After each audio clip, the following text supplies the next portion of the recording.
Winter light should be coming up soon, right? Everyone must be busy buying things to make their homes more festive now.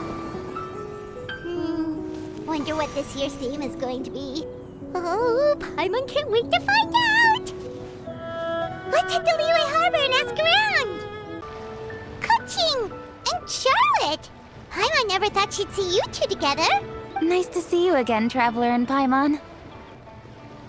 Oh, we're not interrupting anything, are we? Not at all. I wasn't in the middle of an interview or anything. I was just asking Miss Kuching about purchasing a kite. A kite? Are you buying some regional specialties to bring back to Fontaine? Well, yes. And... It seems you haven't heard yet. The theme of this year's Lantern Rite is kites. Oh, so that's why Paimon has seen so many floating in the sky. Liyue Harbor is always changing, so it is only fitting that Lantern Rite should change in turn. The Qixing believes it would benefit Liyue to build on our own cultural foundation by embracing the technologies of other nations. After all, it is said that the stones of another mountain may serve to better polish one's own jade. yeah, remember my business meeting with Tianquan Ningguang the last time I was in Liyue Harbor? That's what it was about. But all I really did was use my network to introduce Lady Ningguang to some interesting people. In the end, we decided to combine Liyue's traditional art of kite making with Fontaine's mechanical vertical lifting device. Mechanical lifting device? Sounds pretty impressive. But don't kites just use the wind to fly? Why would you need to add something mechanical? Well, you've actually just answered your own question, Paimon. How high and far a kite can fly depends as much on the weather conditions as on the skill of the person holding the string. But as soon as there's no wind, you can only flail about helplessly like a sweet flower medaka out of water. Experience doesn't matter at that point. Exactly. Liyue is now a nation ruled by humans, after all.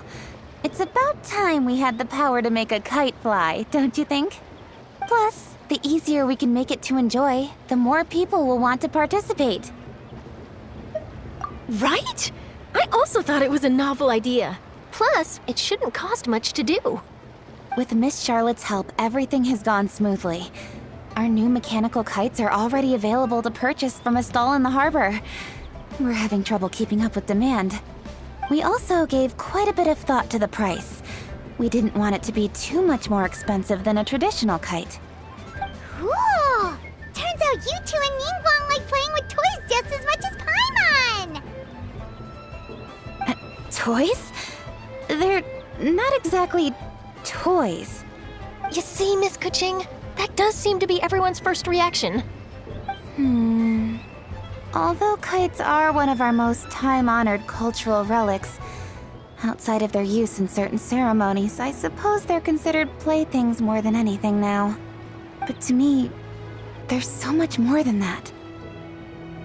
Think for a second about how remarkable it is that a flimsy paper kite attached to a string has the capacity to touch the sky. It is this slight piece of paper that also carries the weight of Liyue's cultural traditions. There's an old poem that goes, "O kite born of paper, flying true in sound, a lone traveler wanders, just waiting to be found." In the past, poets from Liyue used kites to symbolize a feeling of longing, or evoke the peacefulness of idyllic rural scenery. If the people of today can derive enjoyment from this activity, they will not only be more likely to better appreciate the tradition, but also to pass it down to the people of tomorrow. That's the Kuching we know, always thinking 5 steps ahead of anyone else. Well said, Miss Kuching. I've learned quite a bit myself. As long as you're willing to listen, I'm happy to share.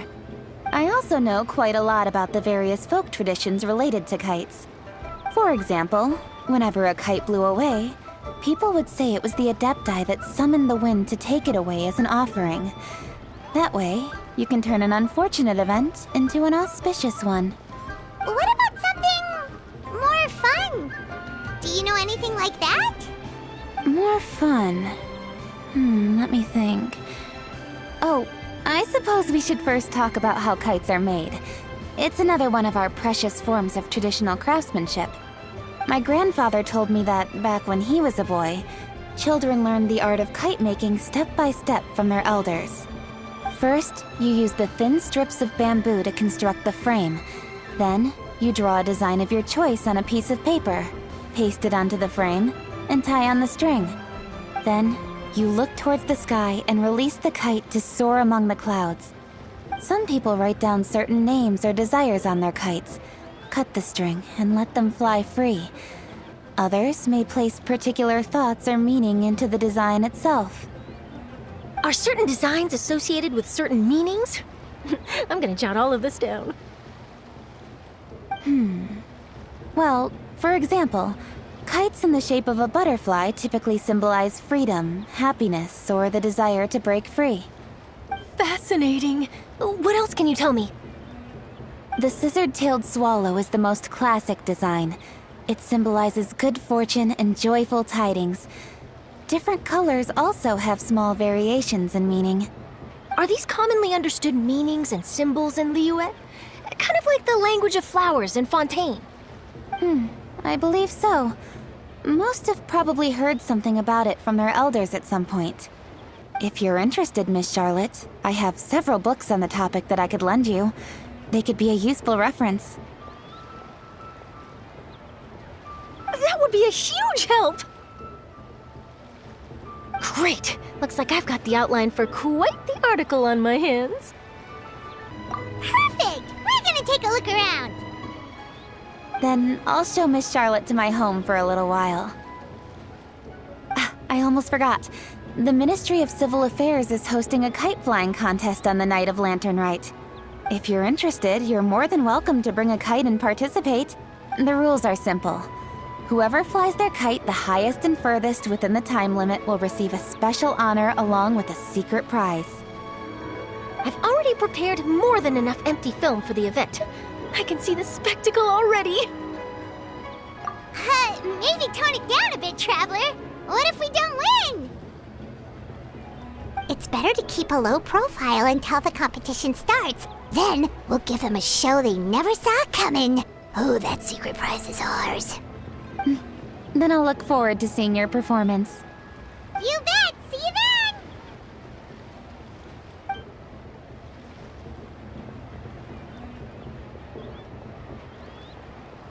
Wait, Traveler? Take a peek to your right. Do you see those two people lurking over there?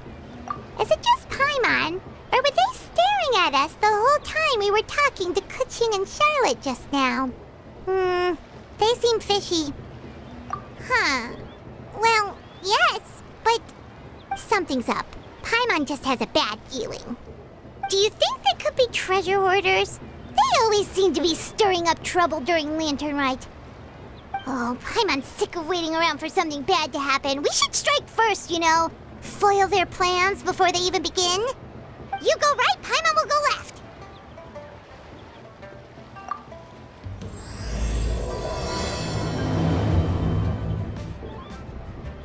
Oh.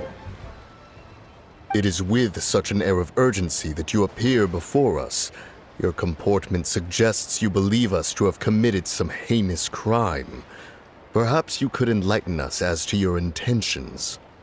Whoa, where did this fuddy-duddy come from? You should be the one doing the enlightening, buddy. Don't think we didn't notice you eavesdropping. One look and we could tell you were up to no good. Tell us everything, starting with your name. One bears no secrets before two such as yourselves. You stand in the presence of the mighty and illuminated Adeptus, Moon Carver. For the purpose of this foray into the mortal realm, however, you may address one as Hojong. You kidding? That deer's got his head stuck so far up in the clouds, there's no way he'd humble himself down here with the rest of us. You may want to hold your tongue, Paimon. Don't think that Paimon is gonna believe you just because you know her name. Let Paimon guess. You're supposed to be Mountain Shaper, right? Indeed. Mooncarver and myself have descended upon the mortal realm for a visit. The two of you may call me Jiahu. Huh. Looks like you did your research. But in our experience, the harder you try to lead us on, the more likely it is that we've got a big fish on our hands. We'll go straight to the Millilith and have you arrested for impersonating a Adepti! Preposterous! Utterly preposterous! Right! Tell us something that only an Adeptus would know. And it better not be some common knowledge that any person on the street could tell you. During the last lantern rite, we gathered at Mount Hulau with Rex Lapis and made use of Cloud Retainer's supreme cuisine machine to prepare bamboo shoot soup. Perhaps you have some recollection? The flavor of that soup was more than enough to whet one's appetite.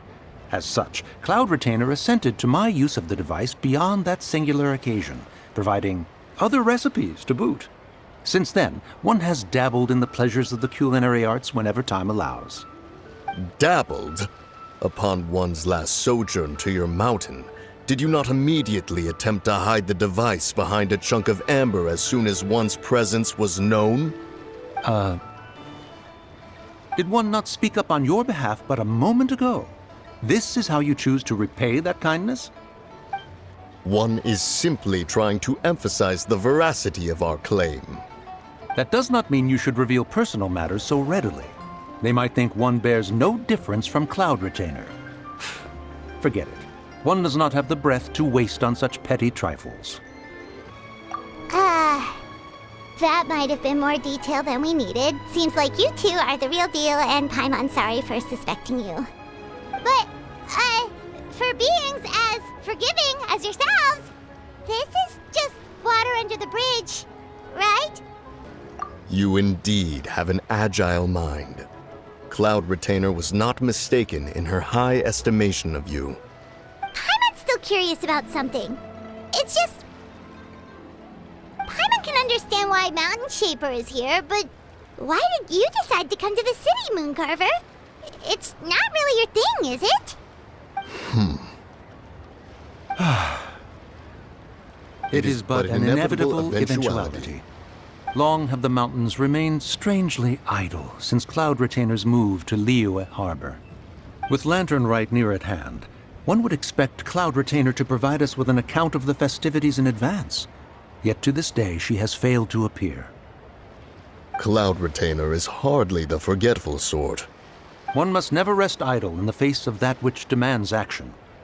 And since our acquaintances dwell in Liyue Harbor, we had to travel here in human form to avail ourselves of their aid, Cloud Retainers in this case. But a moment ago, one heard you speak of a mechanical kite of sorts.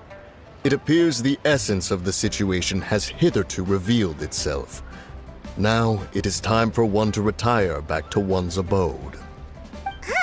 So, you're not looking for Cloud Retainer anymore?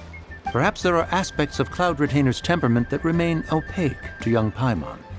Given one's understanding, one can only imagine the anger that now consumes her.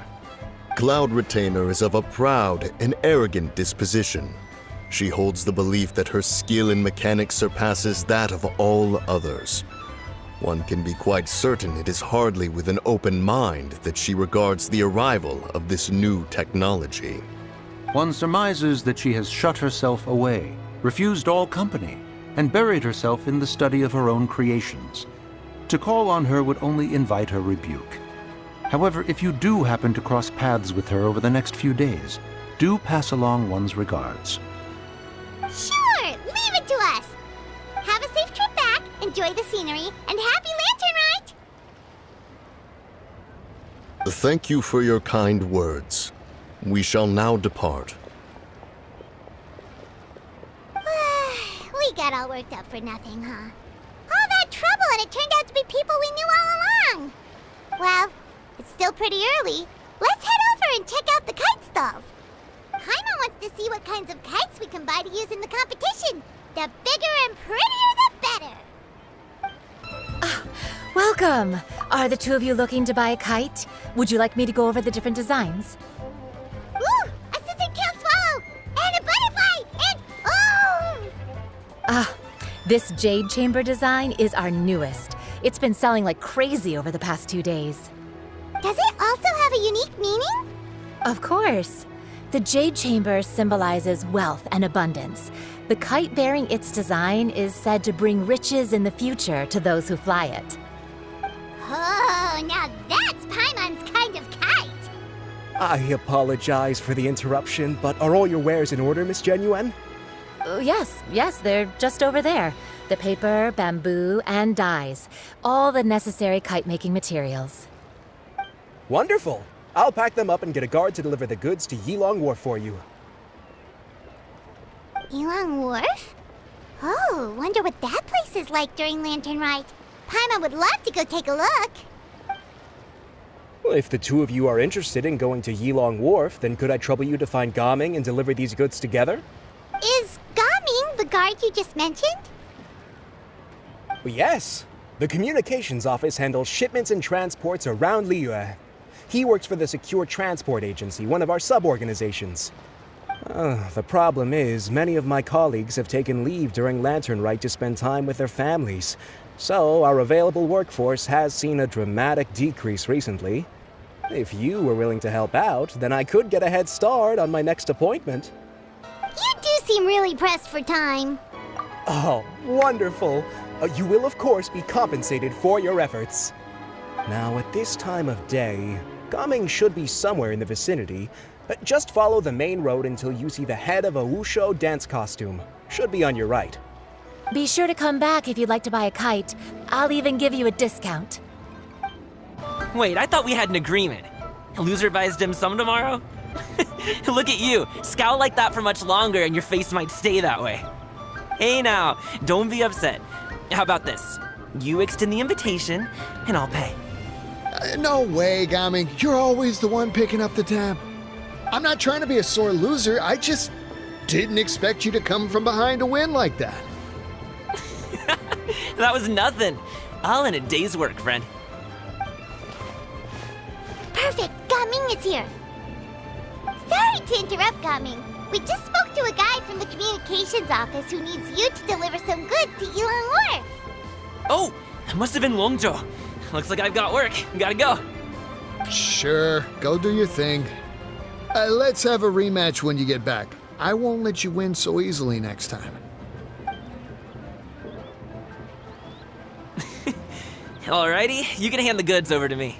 Must have been heavy hauling them all this way. Let me take them off your hands. It wasn't that bad. It's just some kite-making materials. Plus, we didn't have to walk very far. Kite-making materials. I see. I'm glad it wasn't too much trouble, Paimon. Still, I owe you one. Ah, and you must be the traveler. It's nice to meet you. Thanks for your help. Huh? You know us? There probably aren't many in Liyue who don't. I've heard quite a bit about you two. You're quite well known around these parts. Oh, and please excuse Longzhou if he forgot to thank you. Take my thanks in his place. He's a good guy. He's just been super busy lately, running around from place to place. Don't be too hard on him, yeah? So, you here for Lantern Rite? Yep. It's always so lively this time of year. We were actually hoping we could tag along to Yilong Wharf and have a look around. Perfect. We'll go together then. I'm good with directions, so just follow me. Trust me, I know my way around. We can exchange stories, tell jokes, or just chat along the way. Oh, and there are a couple of good places to eat along our route. We can stop and grab a bite when it's time.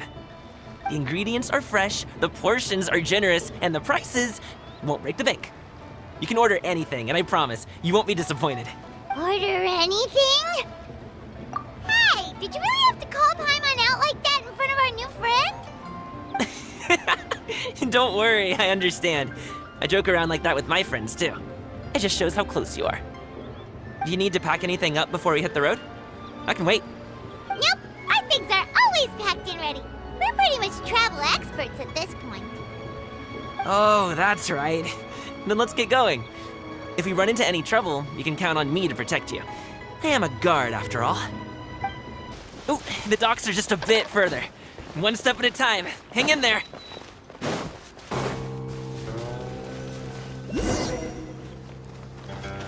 Wait, get behind me. I'll handle this.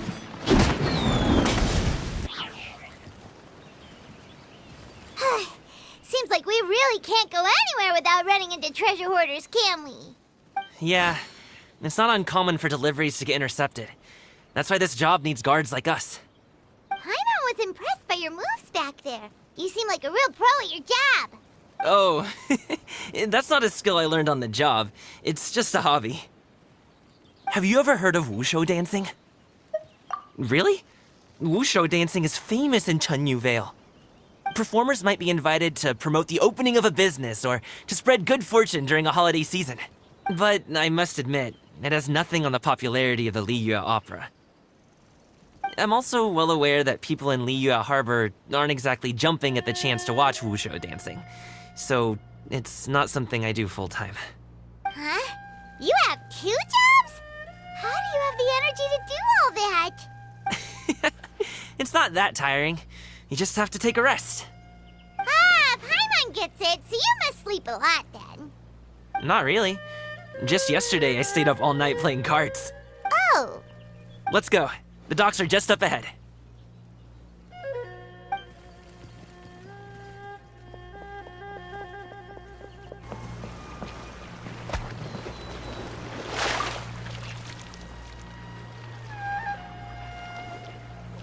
Finally, we can rest. Ooh, Paimon's shoulders are so stiff. And her stomach's so empty. Sorry. Did I push the pace a bit too much? I mean, you were the ones who said you were travel experts. Liu is just too hilly. Floating up and down so much. Where's Paimon out? Oh, Paimon was finally satisfied and now her poor stomach's empty again. Aw, would you like some winter melon cake? I have some on me that I bought from a store. Yes, Paimon will take all you got. You might want to pace yourself there, or you'll be too full to eat a proper meal later. Paimon never gets too full. Just like you apparently never get tired, no matter how far you walk or how many jobs you work. Ah, I see. Then here you go, Paimon. And for you, traveler. Enjoy. And here's some for you too, Uncle Bosu. Don't think I forgot about you, my friend. I'll just set it to the side here for you.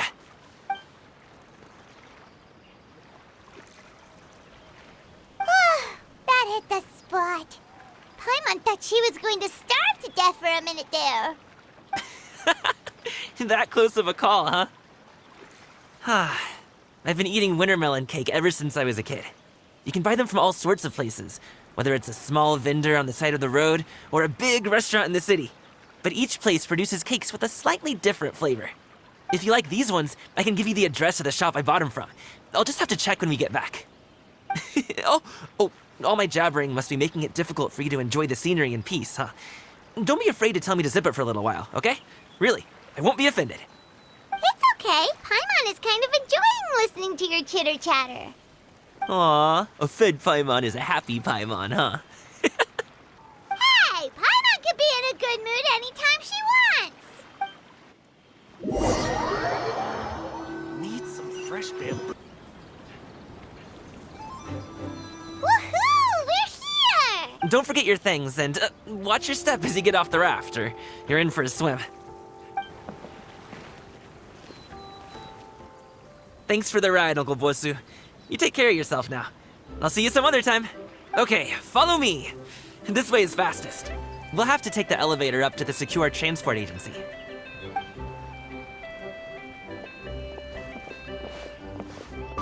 Hey! Slow down. I'm begging ya. What is it?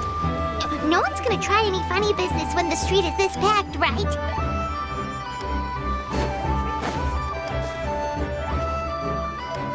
Oh, well... how should I put it? Come on, spit it out! Do you see that group of people over there? Those are my relatives. Wow, you sure have a big family. Once they start buying things, they won't stop perusing till it gets dark. This is bad. They're your family, not your arch enemies. What's there to be afraid of? Unless... Oh, did you do something horrible to them? No, it's not that. I'm just not that good at dealing with my family. It would be best if we could steer clear of them. I'll explain more when we have the chance, but right now, we've got a job to do. The left side looks pretty packed. Let's go straight. Slow and steady wins the race. Stick close, Traveler. Uh-oh, we've been spotted!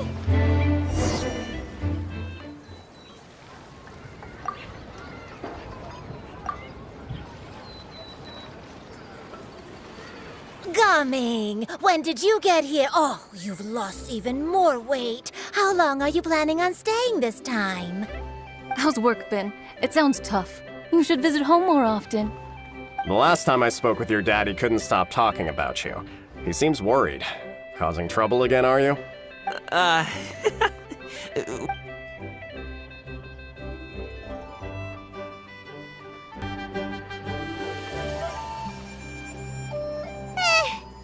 was terrifying! Even Paimon couldn't get a word in! Sorry. They mean well, it's just... I don't want to talk about it. Let's get these things delivered first. It's okay. Whenever you're ready to talk about it, we'll be ready to listen. Hey, Uncle Drugway. These are my friends, the Traveler and Paimon. They came to deliver some goods with me. So, I guess I'll go ahead and take these over to Uncle Yongzan then? Yes, thanks for your hard work. I should thank you both for your trouble as well. Please take a seat and rest for a bit. I'll prepare some tea. No need. We'll be off soon anyway. Hey, we're already here, aren't we? No harm in taking a load off for a bit. Plus, I know the Secure Transport Agency has some great Songhua tea stashed around here somewhere. I promise you, one sip and you'll be hooked. Anyway, you just sit down and relax, Uncle Drugway. Who would I be if I just sat here and let you go through all this trouble? Leave this to me. I have to be up and about to drop these goods off anyway. What's a little extra time on my feet? Oh, you aren't too picky, right, Traveler? I know Paimon prefers things on the sweeter side, so I won't steep the tea too long. And I'll add some dim sum pastries on the side. Aw, you noticed what Paimon likes? How long have you two known Gaming? Oh, not long at all. We just kind of tagged along on his trip to Yulong Wharf. He's just a super welcoming guy. We became friends. You know, just like that. That's just how he is. He's the attentive sort. Really knows how to look after his own. A while ago, one of our guards had to take off work. Said his joints were hurting due to the rain. Gaming personally went all the way to Boo Boo Pharmacy to get some medicine for him from Dr. Baiju, then traveled through the night to deliver it back to him. That young man has such a good head on his shoulders. How can anyone not love him? I mean, there is his dad, but, well... Uncle Yongzan says he doesn't have the personnel to spare for this delivery right now. So what do you think, Uncle Drugway? Should I go ahead and deliver it instead? It feels like we've troubled you enough already. It's kite-making materials, though. Could be for a kid. I'm sure the sender wants it delivered before Lantern Rite. Oh, by the way, here, have some tea. All right, then. Deliver it if you want to. Ooh, are you free in 2 days? How about we grab some dim sum from Shinya Kiosk? My treat, and don't even think about trying to pay. Whoa, that's way too generous of you. Don't mention it. Just think of this as a thank you for all your help. Besides, the thing between me and my family, it's a long story. It might take some time to tell. Sounds good. Paimon never says no to free food. All right, then I'm off. See you in 2 days.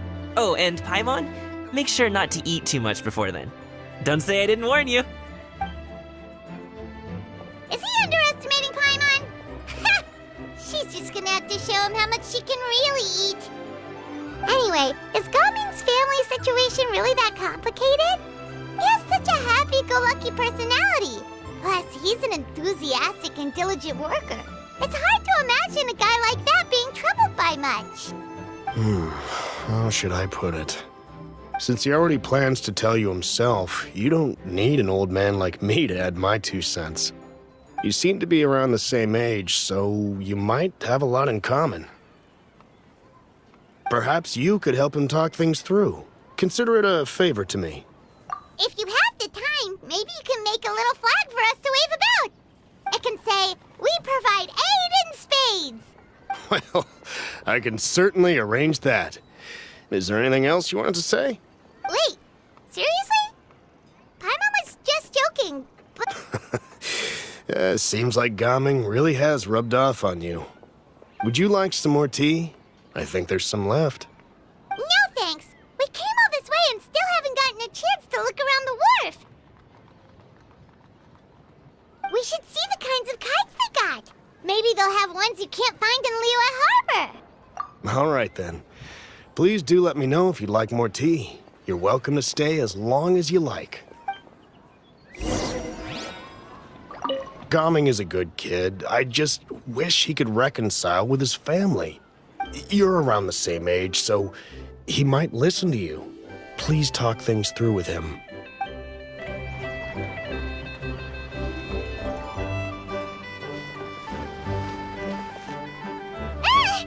What are you doing here? The way you speak, one might have presumed you were displeased to be in one's presence. Take note, Paimon.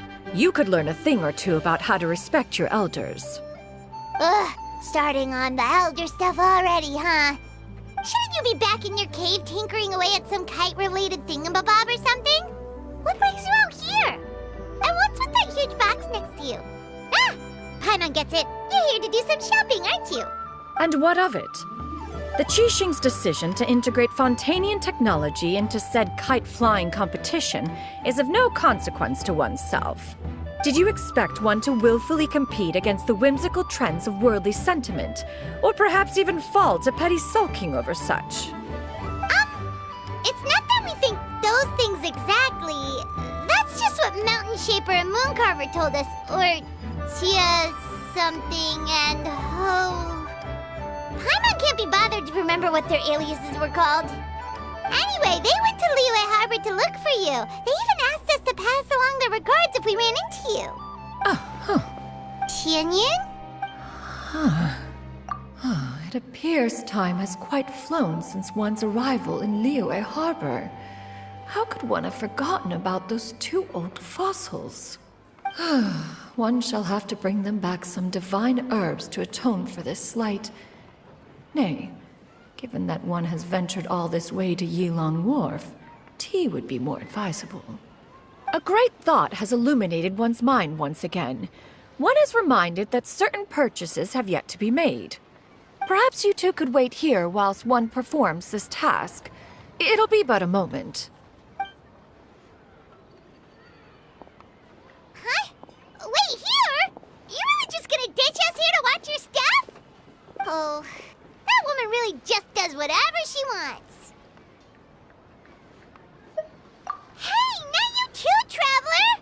Oh, all this Paimon ditching is super not appreciated. Just come back soon, okay? Paimon doesn't want anyone to try and steal his stuff. Welcome. Please have a look around. We only sell teas of the finest quality, sourced directly from Chaoying Village. Might I recommend the Sunglo variety? It's one. Now, that sounds promising.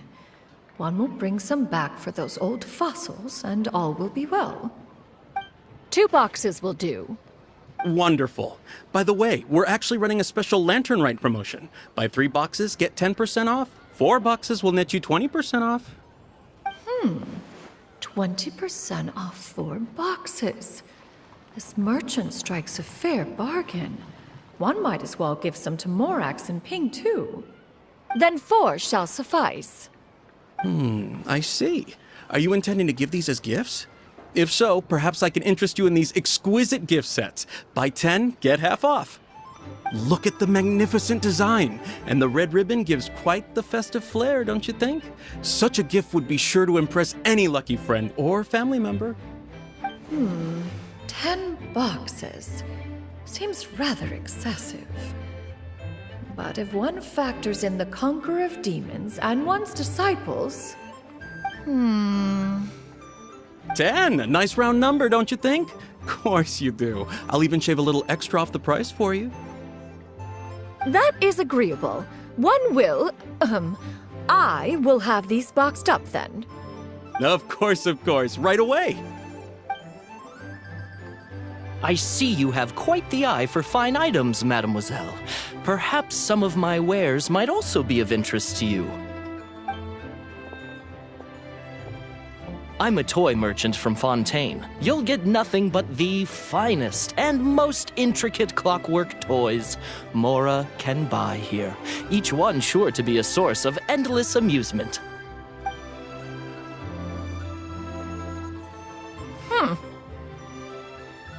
Perhaps you could enlighten me then. When should said amusement be derived? Well, that is, of course, best understood by playing with them yourself. If you could wait just a moment, I can bring one out and give you a demonstration.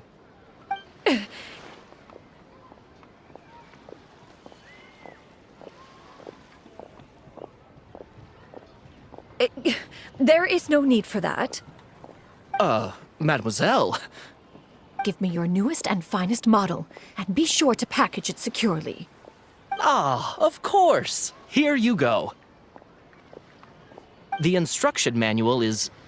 I can do without. Thank you. Oh, many watchful eyes surround this place. If one were to be spotted purchasing a mechanical toy such as this, a child's plaything no less, it would only invite scandal. There is no harm in bringing it back to study in secret.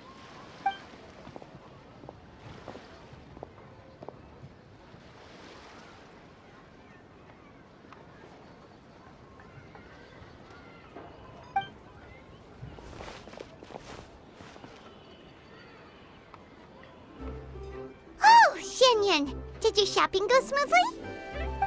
Naturally. One may not delight in social interactions, but that does not mean one lacks said faculties.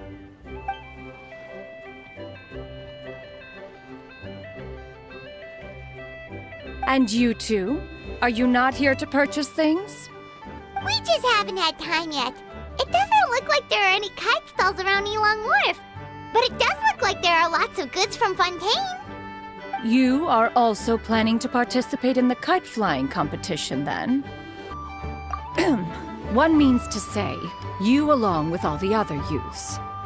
One has been entreated to share one's kite-making expertise, and indeed there was little one could do about such persistent supplication. One moment energetic and earnest, and dejected the next. One had no choice but to acquiesce to these requests, and thus, one will be organizing a kite-making workshop to provide personal instruction in this art form. Oh, who will be participating then? Chuyu, Shenhe, Ganyu, and Yayo. Wow, that's quite a few people.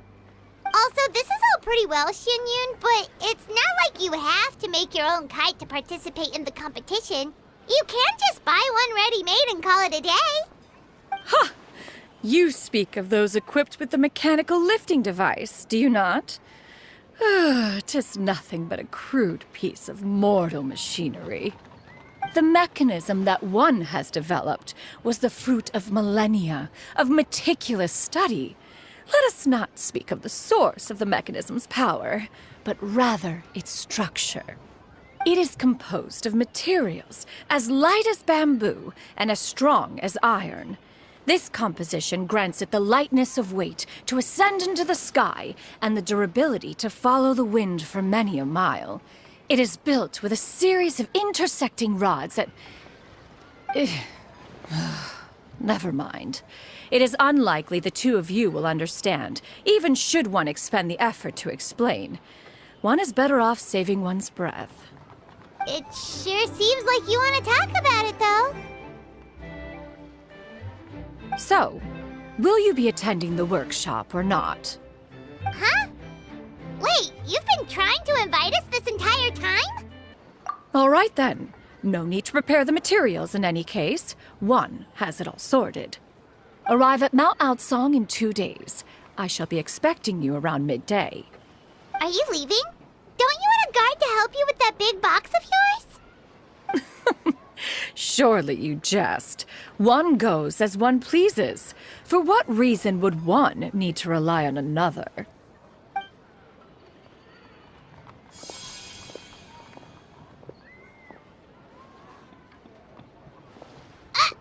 It can float?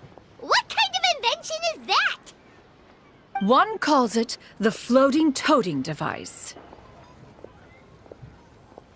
Huh. She seems pretty proud of that one. Look at her walk down the street. She seems so confident, but everyone around her is looking at her all funny. Paimon wonders... never mind. But anyway, that box of hers seems to be full of those mechanical lifty thingamabobs. Not that Paimon was peeking or anything. She just, got a bit unsteady for a second and accidentally brushed the embroidery on top. And wouldn't you know it, all the stuff inside almost came bursting out. Paimon even went out of her way to keep it all together. All Paimon say is that Shenyun sure does try hard to save face. What did she call it again?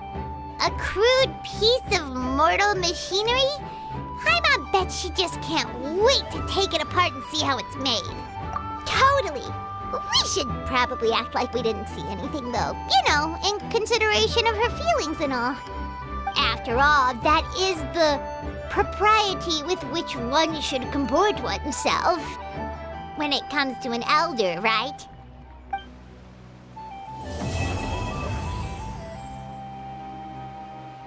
Paimon has never had dim sum at Shinyue Kiosk before, but it should be quite the feast for sure. Ooh, and that's Paimon's stomach right on cue telling her it's time to go find Gamin. Let's go! Oh, you're here early. I just ordered. The food should be out in a second. Sit down, sit down. Let's all take a seat. Here, hand me your cups. Oh, thank you. Wait, you weren't supposed to drink that, Paimon. That was for you to rinse your utensils. That's a thing?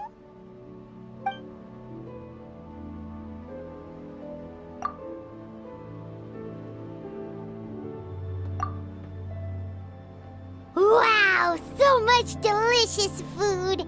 Do you really eat all this just for breakfast? That's just how we do it where I'm from. Most of the time, though, I don't eat lunch after dim sum. Oh, that's good to hear. Paimon doesn't need to worry about holding back then. Eat, eat. If it's not enough, we can always order more. Oh, and there's tong soy coming as well. I don't usually have that in the morning, but, well, since everyone's here, I just had to order it. What about you, traveler? Is the food to your liking? Want some more seafood congee? Let me refill your bowl. Paimon's gonna take you up on that. Fill it up nice and full and make sure she gets a few extra shrimp. Thanks!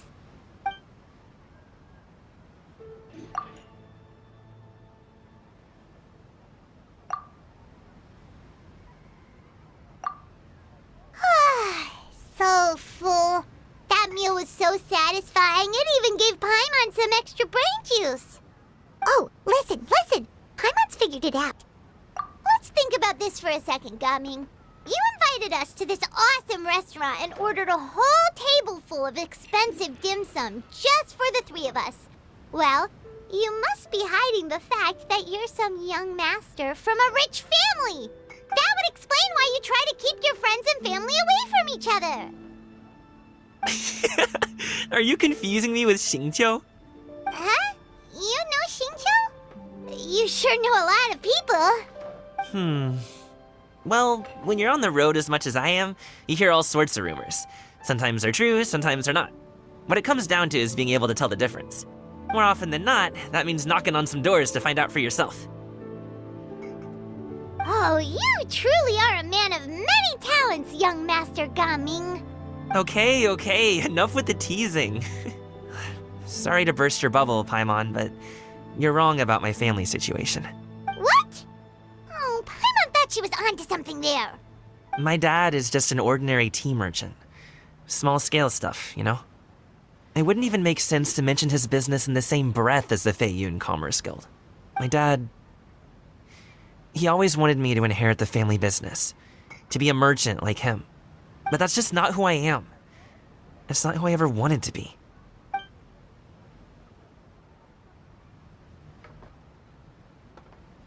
Have you ever talked to him about it? You know, about your interests and aspirations and stuff. Of course I have. I told him I wanted to be a wushu dancer. that I wanted all of Tevat to see what I could do. According to my dad, though, that wasn't a real job. Just a child's pipe dream.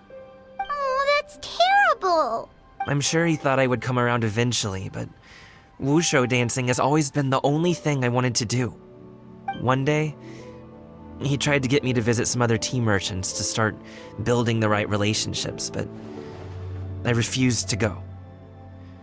We got into a huge fight. We were this close to throwing hands. In the end, I was so angry that I ran away from home. I haven't been back since. Don't get on my case just yet, okay? It's not like I think I'm completely without fault. No, I know that it wasn't the right way to go about things. But my dad's stubborn. No matter how hard I tried to convince him, it just went in one ear and out the other. There was I knew talking would only get me so far, but if I made it big in Liyue Harbor, the results could speak for themselves. Coming. But I'm sure you both already know how that's going. Wushu dancing's just not that big in Liyue Harbor. In the past, I would go door to door from store to store, asking if they would be interested in hiring a performer. Most times, I wound up eating nothing but humble pie. And you can't just rely on dreams to put food on the table, right? So I found a job as a guard to make some money. And now I have enough to get by and then some. Still, change takes time. Gotta take it slow, you know? Paimon understands. Okay, enough of all that serious talk. Our tea's getting cold. Ooh, let's do something fun this afternoon. What do you say, huh? Actually, we kinda already have plans this afternoon. We told Xianyun that we would go to her kite-making workshop. Oh? Are you interested in kite-making, Gaming? Oh, no. It's just that I happen to know Auntie Xianyun. Do you not know who she really is, Gaming? Oh, I know that she's an Adeptus. I met her during a delivery once. But hasn't she been in the city lately? She's even tried, with some limited success, to change her terms of self-address or something like that. She came to see me a few days ago to ask about luminescent dyes. Oh, wait a second. She doesn't plan on putting those on a kite, does she? Is that not something you can do? It's one thing to use it on cloth, but applying it to paper is another matter entirely. Why couldn't she tell me what she wanted them for?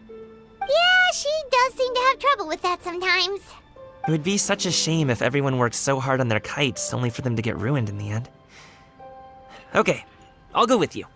If Auntie Xianyun wants to use those dyes on a kite, the formula will need to be changed. Great! The more the merrier!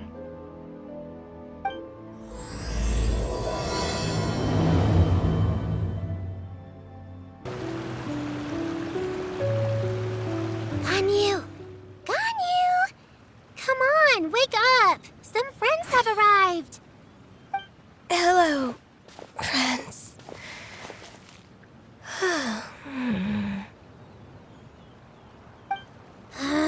Ganyu! Oh, I have some mint oil. Perhaps we should try that. A guest at Wanmin Restaurant recommended it to me. I've tried it. Its stimulative effects are much stronger than what can be achieved from chewing on mint leaves alone. Apologies in advance. Wait! Shenhe? Not there!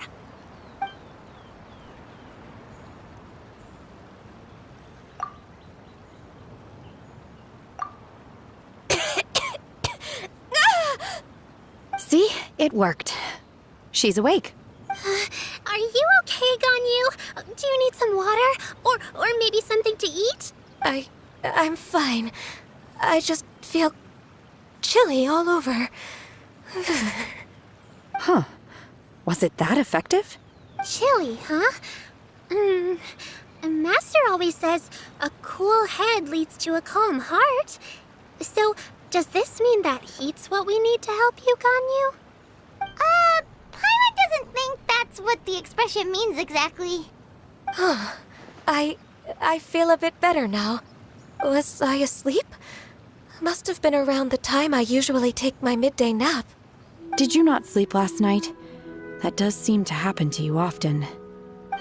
Perhaps you should come work at Wanmin Restaurant with me.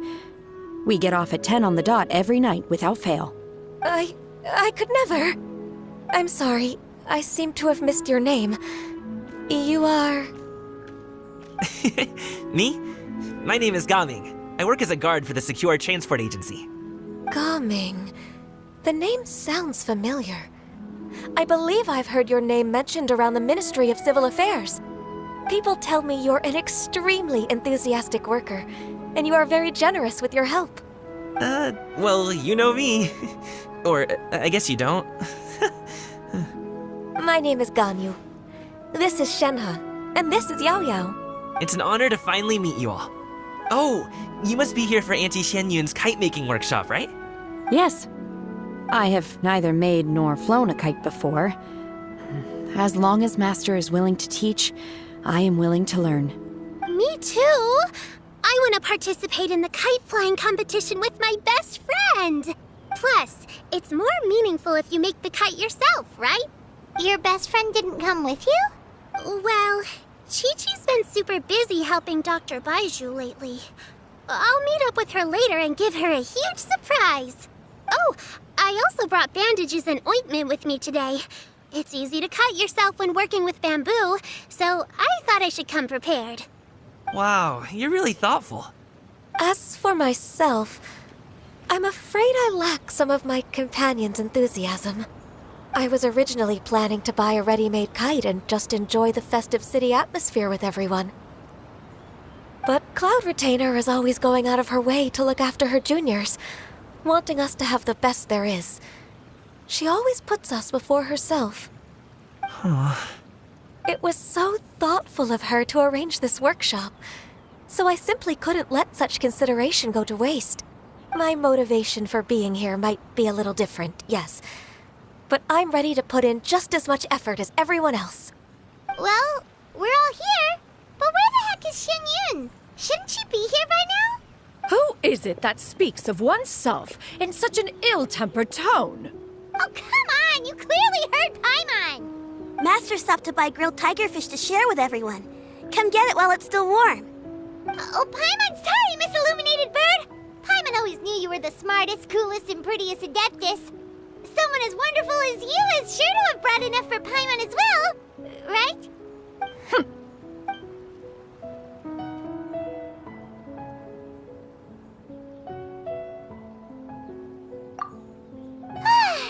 So delicious. Paimon's life is complete. It appears that we've ended up with quite a few participants indeed. Go ahead and divide yourselves into small groups. The materials are over here. The regular dyes and luminescent ones have been clearly marked. Use them as you see fit. As for how to make the kite, one assumes you all made sure to listen to the instructions one provided while we were eating. Yes? Are there any questions? Paimon may have focused a little too hard on the eating and less on the listening. Paimon knew she could count on you, Traveler. One will wait under this tree and avail oneself of the cool air while one digests. Do not hesitate to seek one's company if you have any trouble, questions, or simply want to chat. We're not in any hurry to get started. Why don't we go see what the others are up to?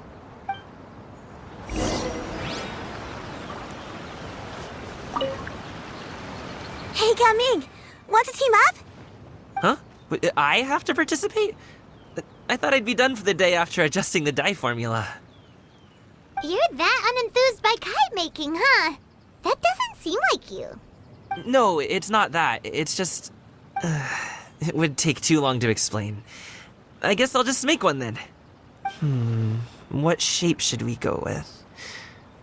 How about a butterfly?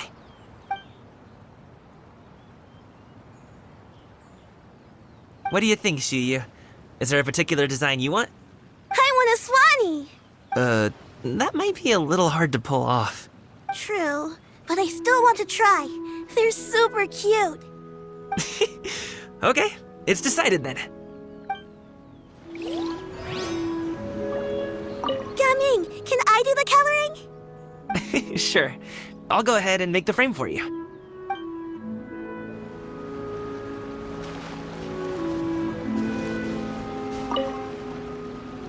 Auntie Cloud Retainer, look! Am I doing it right? Very good. Your frame is nice and sturdy. This design, is it a finch? Yep. One is looking forward to seeing your finished product. What color are you going to make it, Yao Yao? I haven't decided yet. If I make it blue, it'll be more like my friend. But if I make it gold, it'll be more like me. If you are asking for one's own opinion, one would advise choosing gold. When giving a gift, the key consideration is the recipient's feelings, is it not? One imagines your friend would much prefer a kite that reminds them of you. Oh, hey, I never told you the kite was for Chi-Chi. How did you know? With age comes wisdom, child. One simply has a way of knowing things. Oh, cool. Thanks, Auntie Cloud Retainer. I'm gonna start painting it gold right now. Good. One will watch. You two seem strangely unoccupied. One was under the impression that one was supposed to be doing the relaxing. Is your kite finished? Oh, we actually haven't started yet, but we're going to start, right now. Once I get better at making kites, I'm going to make one shaped like Uruguay. You gave him to me, and he's just the best. One is pleased that you like the gift. Shenhe, it would be great if you could refrain from putting things on my horns from now on. They're really quite sensitive. I see. My apologies. I shall remember that in the future. Thank you. No harm done. Good. Could I touch them just once more, though? No oil or anything this time. I've just always wondered what Miss Ganyu's horns feel like. Huh? Please, I told you. Just call me Ganyu. Well, all right. Just be gentle. Firm to the touch with no discernible temperature. Oh, not unlike certain medicinal plants I've eaten before. Oh, still, Ganyu appears to be shaking like a cat whose whiskers have just been touched. I should stop. I see. Then I'll apply the oil to your forehead next time. Oh, no need. I'll just refrain from taking afternoon naps outdoors. Anyway, we should probably get started on our kite. It won't be long before Cloud Retainer comes to check on our progress. Perhaps we should just choose the most traditional style. Okay. Well, they seem to be getting along swimmingly. Let's not disturb them. We should get started on our kite now. Let's go.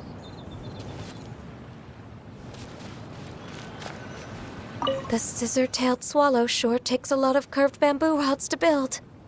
Ugh. It broke.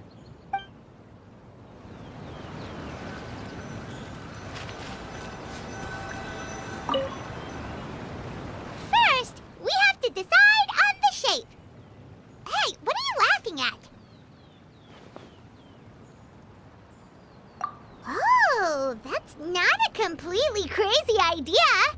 If nothing else, a Paimon-shaped kite could at least make sure you never get lost on your travels and always find the tastiest food and funnest things to do wherever you go. Maybe we're not exercising enough artistic license. Ooh, we should exaggerate this a bit. How about this? The word Paimon means the guardian angel of travelers.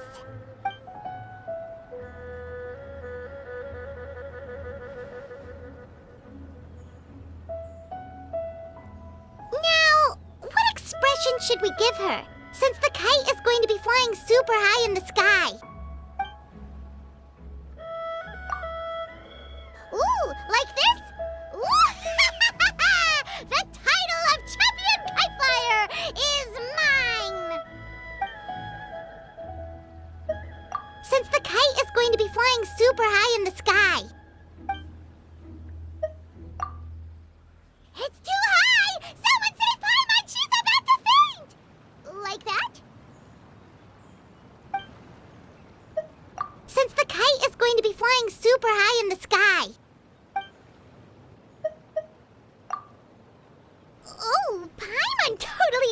anything wrong. And even if she did, she doesn't deserve to get shot up into the sky for it. Something like this, then. Now that we've decided, let's make it happen.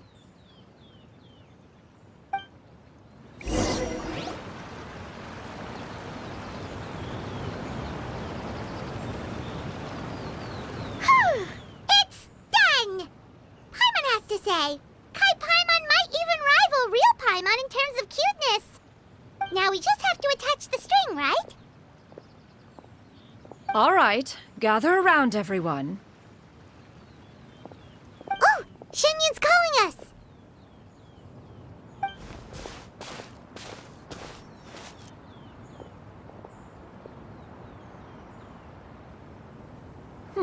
Let one take a look.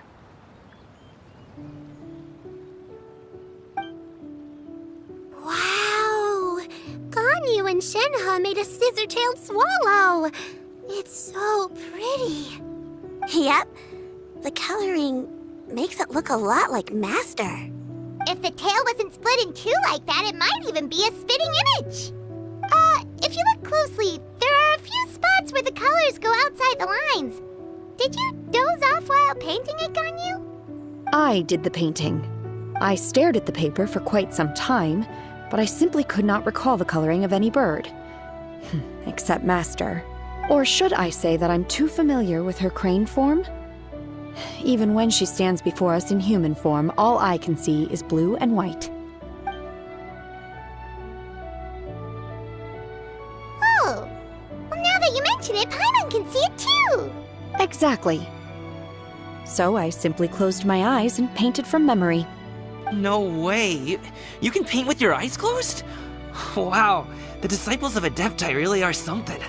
You are most filial, Shenhe. One is flattered by the likeness. The Swanee that Gaming and Shuyu made looks very majestic. I'm sure it'll look even more impressive as it soars through the sky. The eyes and ears glow in the dark, so you're sure to see it at night. Your golden finch is cute too, Yao Yao. It's all thanks to Auntie Cloud Retainer's guidance. What about your kite, Traveler? Ta-da! Here it is! Very Paimon-like indeed. Why do you say that, Shenhe? That one time the Traveler suspected that a piece of meat was missing from their bowl, that was the exact expression on your face. Is that something that happened? Is that the Jade Chamber? Oh?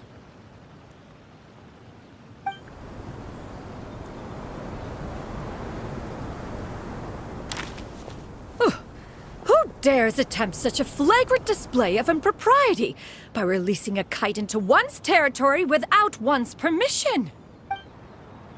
Oh, and to do so by making use of this crude piece of mortal machinery. One simply must know who it is that possesses such impertinence. Continue attaching the strings, everyone. One will be but a moment. Cloud Retainer! Traveler, Paimon, could I trouble you to go after Cloud Retainer? Master's going to be okay, right? I'm more worried about the person who released the kite. Please look after Master for me.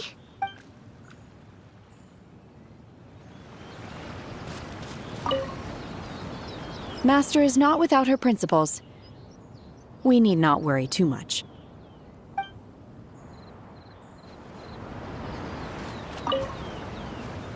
Be careful, you two. I hope the person who released the kite is going to be okay. Now for the string. This Fontanian device of mechanical motion is quite curious indeed. Now is hardly an opportune time for your musings. Someone among us was not sufficiently attentive, and now the kite has vanished. Calm yourself. Do you have any recollection of its last location? One believes it drifted in the direction of Mount Outsong. Perhaps it is mere happenstance, but one feels a certain sense of dread at the thought. Your concern is misplaced. Cloud Retainer is either in the city looking after her disciples or secluded in her abode attending to her research. She will not notice that kite. On the subject of said kite, however, one simply must remark on the genius of its windless lift technology. One cannot help but surmise that its ingenuity rivals that of Cloud Retainer's creations. Still thy tongue.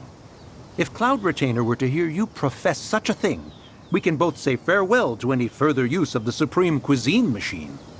One presumes that this kite belongs to you. Huh? Regard the situation with which we are now confronted. One's fault. One seems to recall that releasing the kite was no solitary endeavor. Say something, Mountain Shaper. Surely you can think of something to appease her. Further explanation shall only fan the flames of her wrath. It would be better to stay silent and retire at the earliest opportunity. We can hardly avoid her forever. That may suffice during Lantern Rite.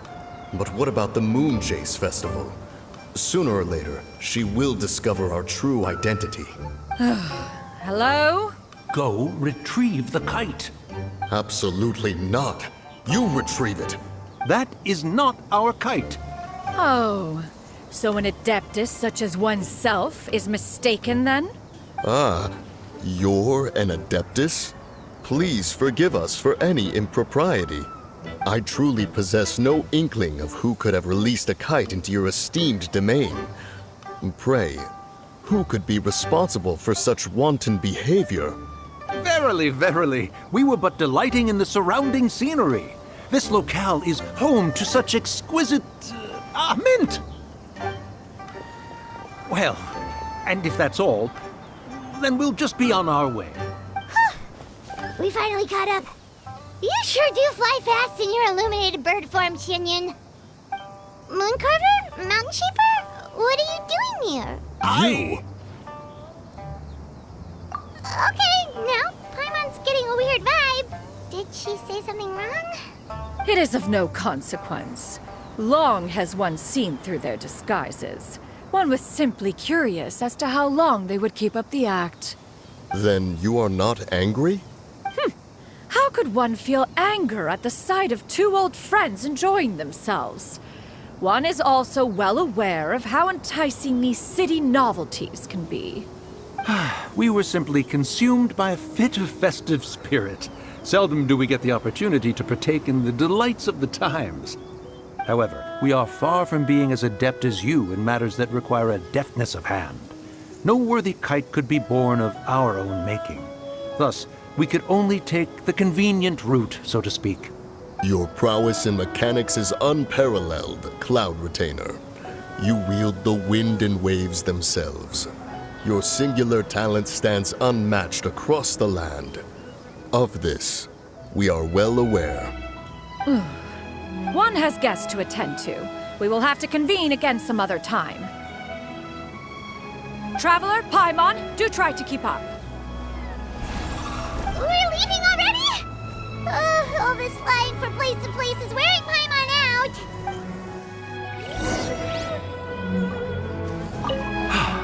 It seems that one's concern was misplaced after all. Then, should we continue flying the kite? A splendid suggestion, but it would be advisable to change locations. Perhaps your mountain would suffice? It is more than spacious enough. A fine idea. A fine idea indeed. They're back. Paimon's pooped. Hi. Why are there only two of you left? After you left, Yao Yao and Shu Yu tired themselves out playing with their kites. Gao Ming offered to escort them home. Before he left, he said something that I don't quite understand. Oh? What did he say? He said, a kite is always tied down no matter how far it flies or how high it soars. Its tether prevents it from ever truly flying free. He looked quite dejected as he said this. Now that you mention it, Gao Ming did seem to have a rather strange attitude towards kites. A reflection of himself. Oh, if I were a kite, I would cherish that tether as a symbol of kinship and the bonds that tie us and... Shenhe? It may be an exceedingly slim and distant connection, but lose it, and you lose that which links you to home. If Gaming truly sees a kite as a reflection of himself, then I fear I understand his words even less. Well, people often have different points of view depending on their mindset and experiences, right? It's actually quite normal. Just like some people can eat spicy food, but others won't go anywhere near it? Exactly. That's why tolerance and understanding are as important as they are. Tolerance and understanding? What brought about this conversation? Did one miss something? We were just chatting. You don't have to butt in on every little thing, you know. Where were you anyway? One was merely doing a bit of cooking. Night fast approaches. If you are otherwise unoccupied, one would entreat you to stay and eat before you depart. Oh, it's been so long since I've had the chance to enjoy your cooking, Cloud Retainer. Worry not. One has prepared a variety of meat and vegetable dishes. One is more than familiar with everyone's culinary proclivities. Hey! Paimon's hungry too! It's not like the dim sum and grilled fish could keep her full the whole day, you know! Shenhe, Ganyu, come with me. Whoa, what's with all the secrecy? You're not trying to play favorites, are you? If you're ready to serve the food, we can help too.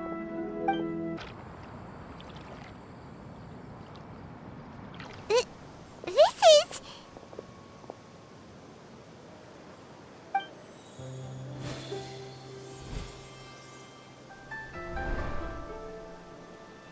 Oh, I can feel the wind brushing against my legs.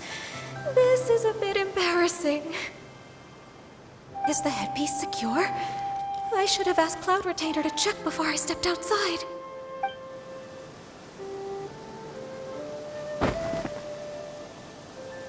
How do we look? She asked them just like that? You look pretty too, Ganyu! Oh, how should Paimon put it? You both look so elegant and refined! Those outfits really suit you both! Given that one employed the services of the best tailor in all of Liyue, what colors have you been partial to lately, Shenhe and Ganyu? Lately? Why is Cloud Retainer suddenly asking about what colors we like? I like black. One is gratified to see one's disciple has inherited one's own tastes. The color black doesn't get dirty easily. A virtue I've come to value recently. And you, Ganyu? I favor blue and black. And the material is sufficiently comfortable, yes? Yes, very. I simply cannot thank you enough, Cloud Retainer. For this gift. And the kite, too. Thank you, Master. One is content, as long as you are pleased with the gift. One hopes these garments will see much use.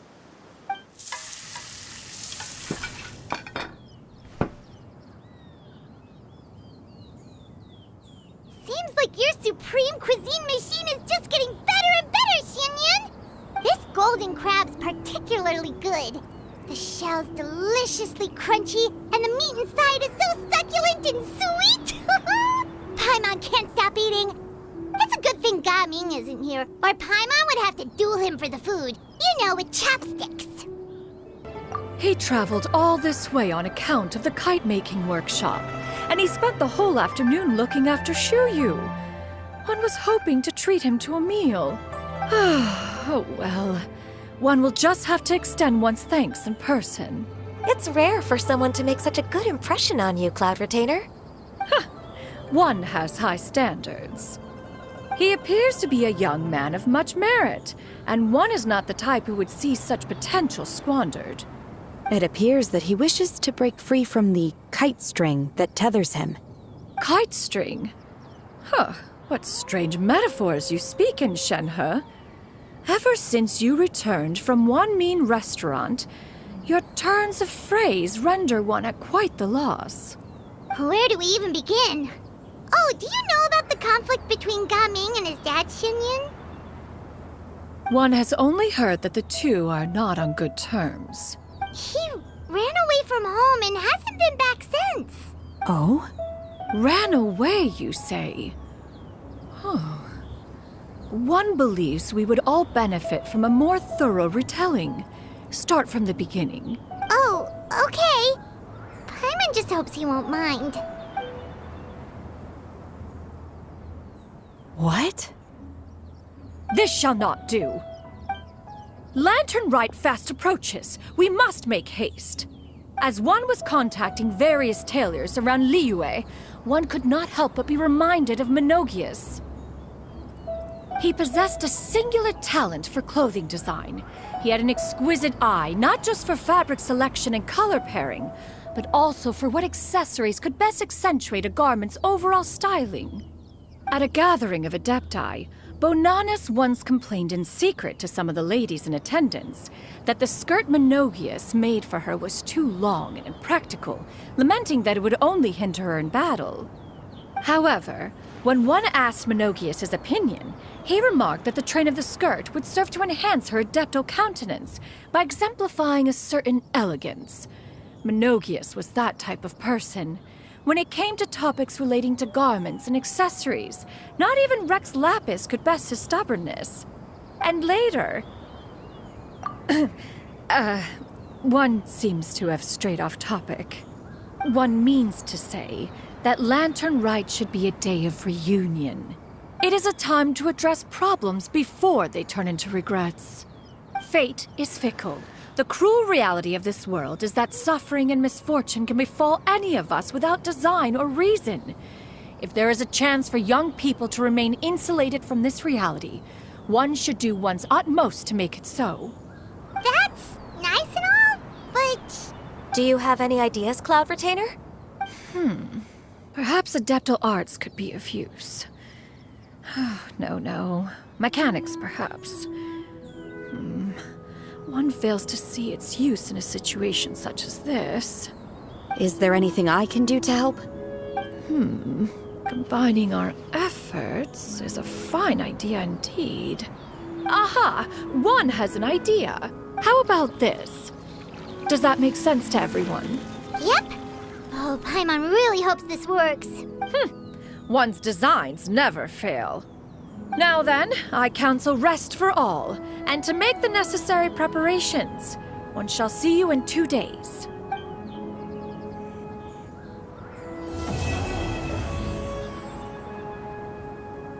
It's time to carry out the plan! Let's go find Gaming! Hope everything goes well.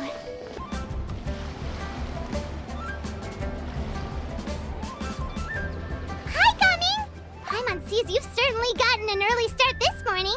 Who won this time? You the one buying dim sum again? Hey, when you put it like that, it makes it sound like I'm always the one losing.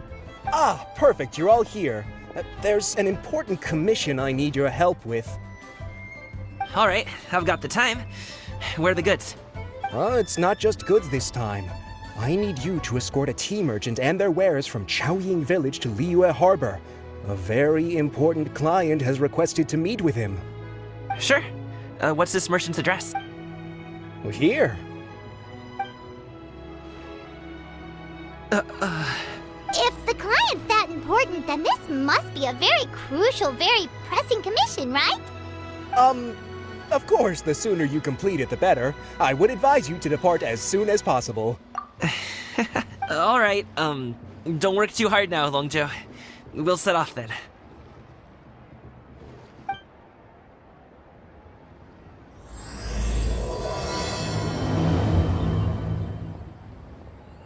You're a bit quiet today, Gaming. Oh, do you want Paimon to tell a story? We're almost there. I'll take a rain check on that. Hello, you must be the tea merchant heading to Liyue Harbor. We're here to escort you.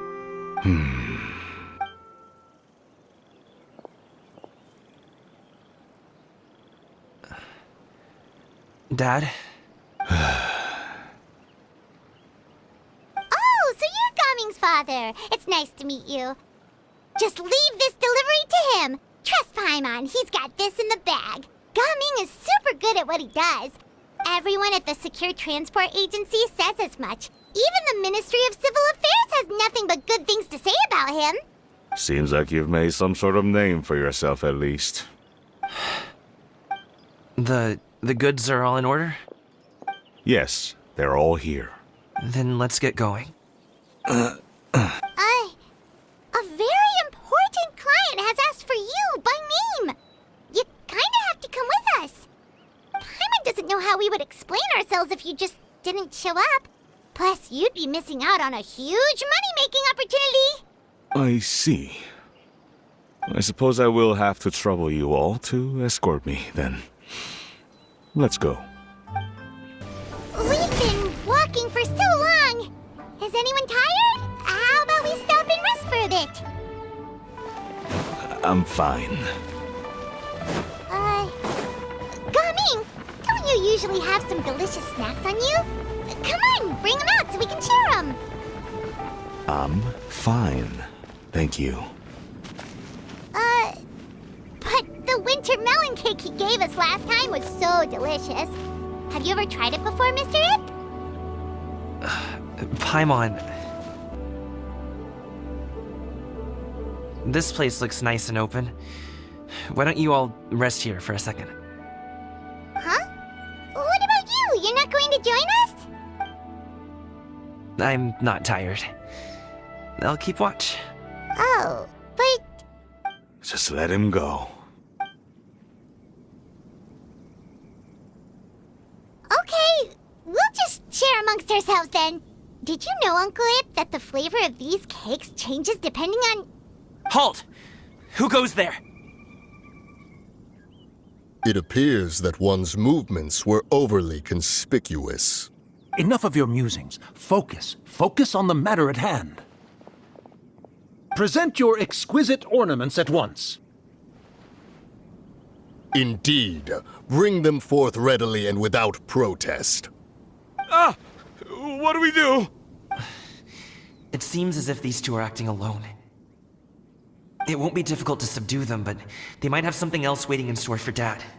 The best way to keep him safe is... Leave this to me. I'll handle them. Traveler, Paimon, take my dad and the goods away from here. No, Gaming. It's too dangerous. This is what I do. A thorny foe indeed. Let us depart and seek a target softer in blows and disposition. Don't think I'm gonna let you off so easily. Away! Let us away! Gaming! Don't worry, he's a great fighter. Paimon's even seen him take down a dozen or so treasure hoarders all by himself. But Gaming, if he had just stayed by my side and learned the family trade, he wouldn't have to put himself in such dangerous situations. We just have to trust him. Let's go on ahead. We'd best get away from here, in case there are other bandits in the area waiting in ambush. All is going to plan.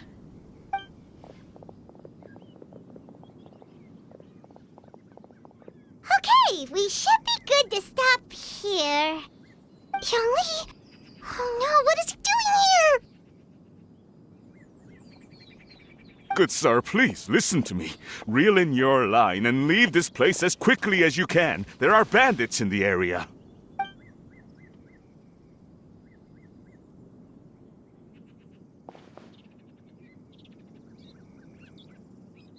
Bandits?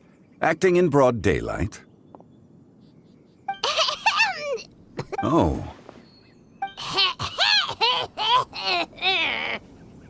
Ah, I see.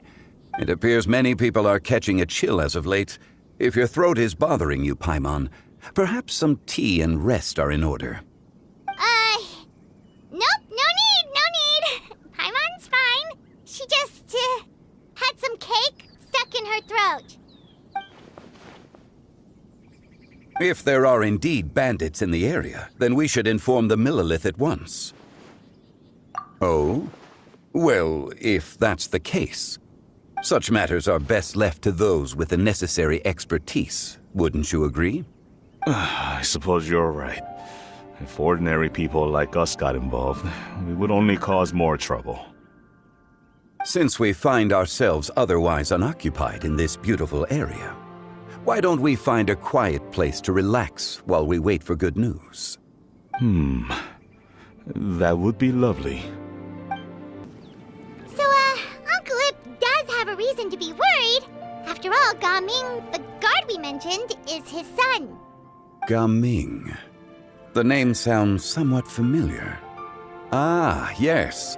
That is the name of the Wushu dancer who has been performing around Liyue Harbor recently, is it not?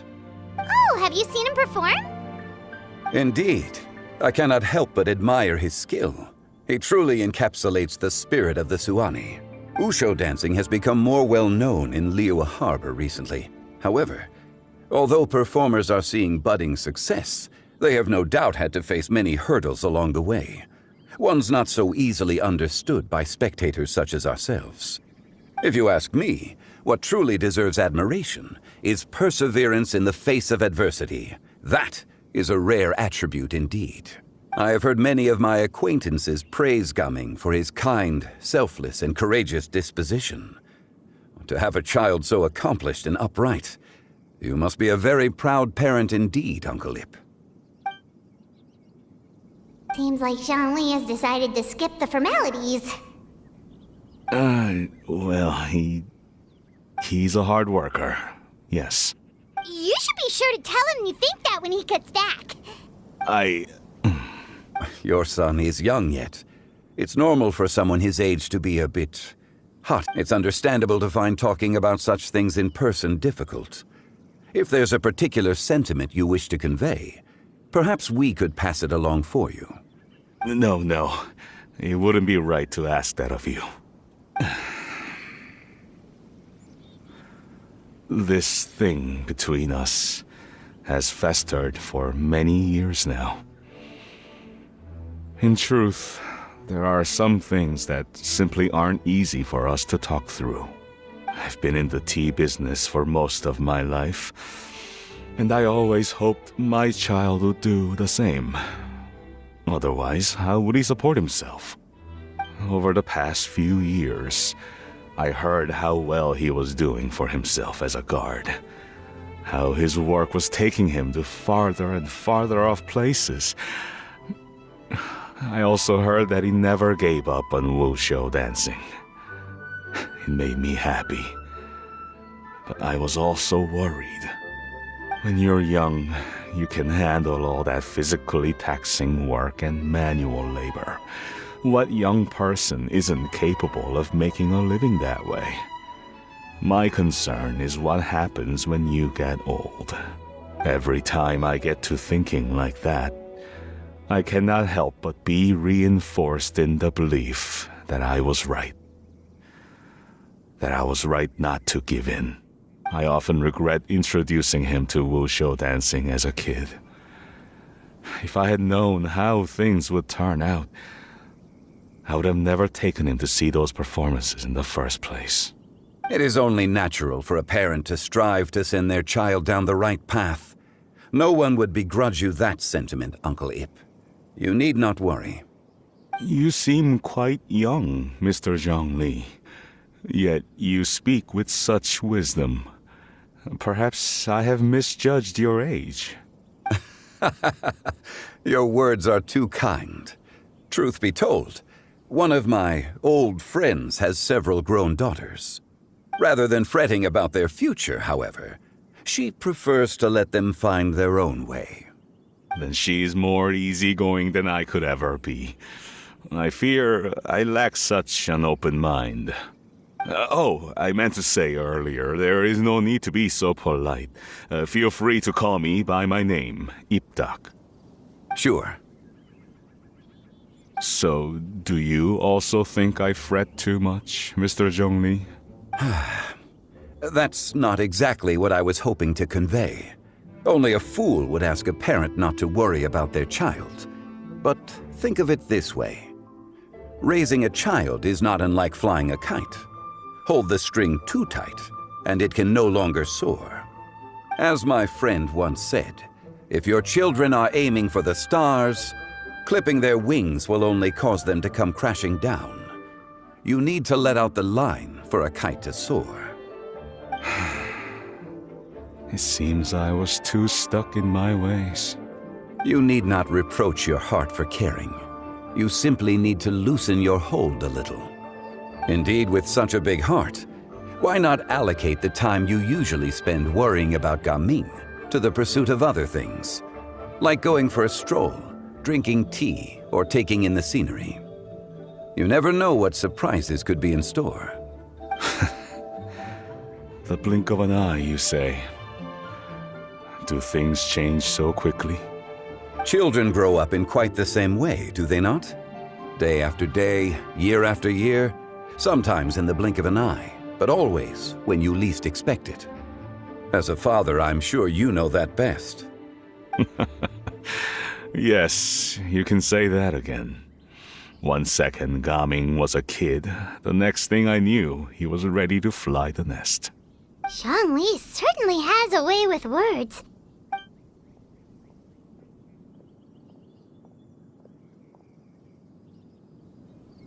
Oh, Gaming is back! Hey, Gaming, we're over here! Dad, Traveler, Paimon. Good, you're all here. Oh, and Mr. Zhongli from the Wangsheng Funeral Parlor? A fated meeting indeed. We were just enjoying some pleasant conversation. Is everything resolved? Well, you could say that. What does that mean? Traveler, Paimon, come with me. I need to talk to you. Huh? Oh, okay. I'll come right out and say it. Those two bandits, you sent them, didn't you? So that's how we're starting off? Can't look me in the eye, huh? Guess I'm right then. Okay, but how did you know? At first, their mannerisms seemed a bit stilted. But once I got close, it was obvious that they possessed great skills. I was right on their tail, and it should have taken only a few steps to catch up to them, yet somehow, I was never able to close that distance. People with that level of skill would have gone about things differently from the start, like sneaking up on us while we were distracted. Unless, of course, their real motive was to lure me away from the group all along.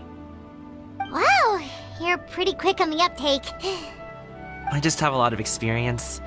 I've dealt with many a ruthless bandit in my time, but I've never seen ones like them. In the end, I told them they would make good guards if they ever wanted to get back on the straight and narrow, and that they could hang out with me in Liyue Harbor anytime. You ever consider you might be a little too good at making friends? I'm guessing you guys were trying to help resolve things between my dad and me? I appreciate it, I really do, but this conflict between us has been going on for a long time.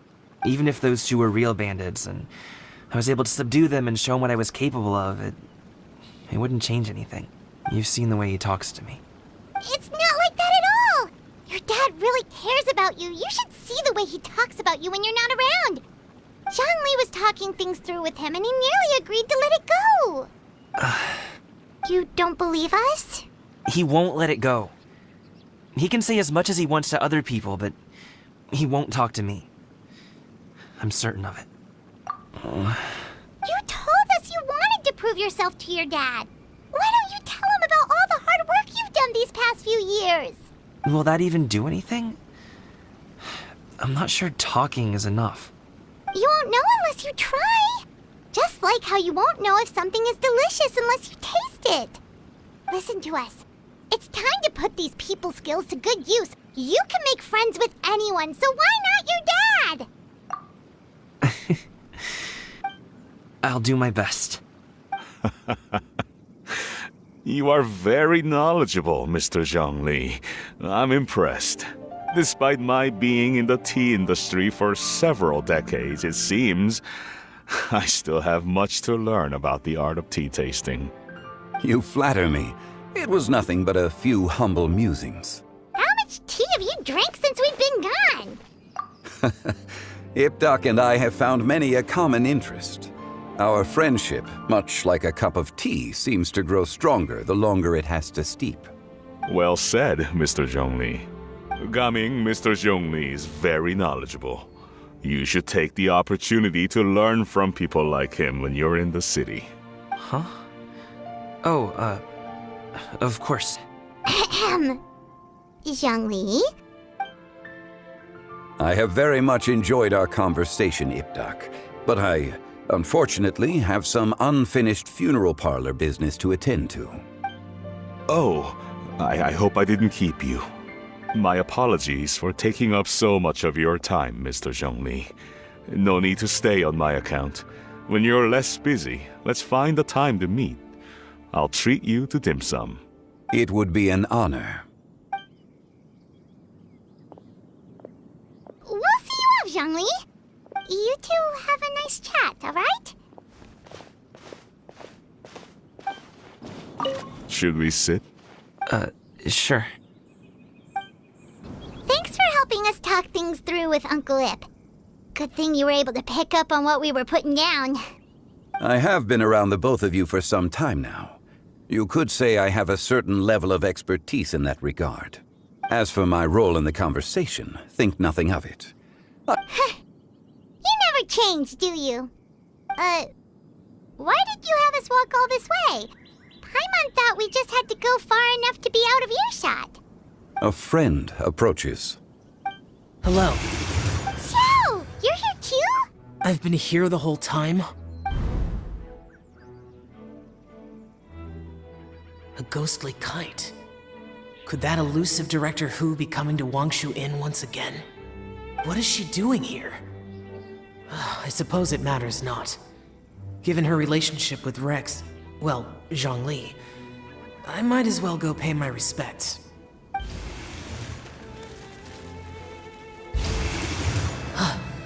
It's you! I thought you were Director Hu. Ah, your arrival is most fortuitous. Do you want to try out this new gadget? The addition of the power source makes the takeoff more stable.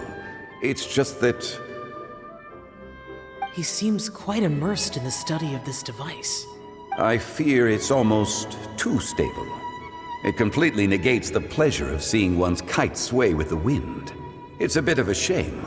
In truth, I'm here because Director Hu dispatched me to purchase some items in preparation for Lantern Rite. I see. Much like she does every year. Much like she'll do next year, I would imagine. Am I wrong? Or has she once again sent you out to buy, what is it, sesame oil or something? While we're on the subject, I do wonder why she is so obsessed with using sesame oil in the preparation of mixed vegetable dishes for Lantern Rite. A recommendation from Xiangling, perhaps. What do you think, Xiao? I've only met Director Hu a few times. I'm hardly the best person to ask. Ah, and is that not a sign that you should visit Wangsheng Funeral Parlor more often? It wouldn't hurt to grace the parlor with your presence now and again, when you are otherwise unoccupied. This one here is a traditional kite, one without any equipped mechanical device. Director Hu tasked me with studying the differences between the two to determine which one is of greater merit. Many hands make light work. Perhaps you could test out the other kite for me? All right. I have made my comparisons. If speed is what you're after, the mechanical kite is the better choice. Wonderful. I shall pass that information along to Director Hu. I'll leave these two kites with you. Perhaps you can find a few friends with which to partake in the activity. Oh, wait. Who enjoys kite flying? Well, I would imagine someone of your talent and wisdom is more than capable of finding out. So, you were testing out the kites for Hu Tao and even roped Xiao into doing it for you? Paimon didn't ask earlier because the situation was, I would hardly say I roped Xiao into anything. I simply sought the help of a friend. Besides, we did the testing together. Seems like our pool of competitors is growing. Do you like kite flying, Xiao? I suppose I neither like nor dislike it. Although, watching a kite gradually ascend into the sky does bring me a certain peace of mind. Perhaps they're a bit like shell lanterns in that way. Kite flying is also a pleasant form of relaxation. Have you ever thought about making a kite shell? Cloud Retainer taught us how. We can teach you if you want. There's no need. Menogias was the only Yaksha among us who had an interest in matters of ornamentation and design. When Lantern Rite is over, come find me near Pervasi's temple if you have the time. It's getting late. I should go inform Director Hu of our findings. How's she been, by the way? Be sure to say hi to her for us. The last time I spoke to her, she mentioned that she would be visiting Chaoying Village in a few days. If you have the time, perhaps you could also make the trip. If you happen to run into her, you can pass along your regards in person. We'll keep that in mind. Take care, Zhongli. See you later. See you next time.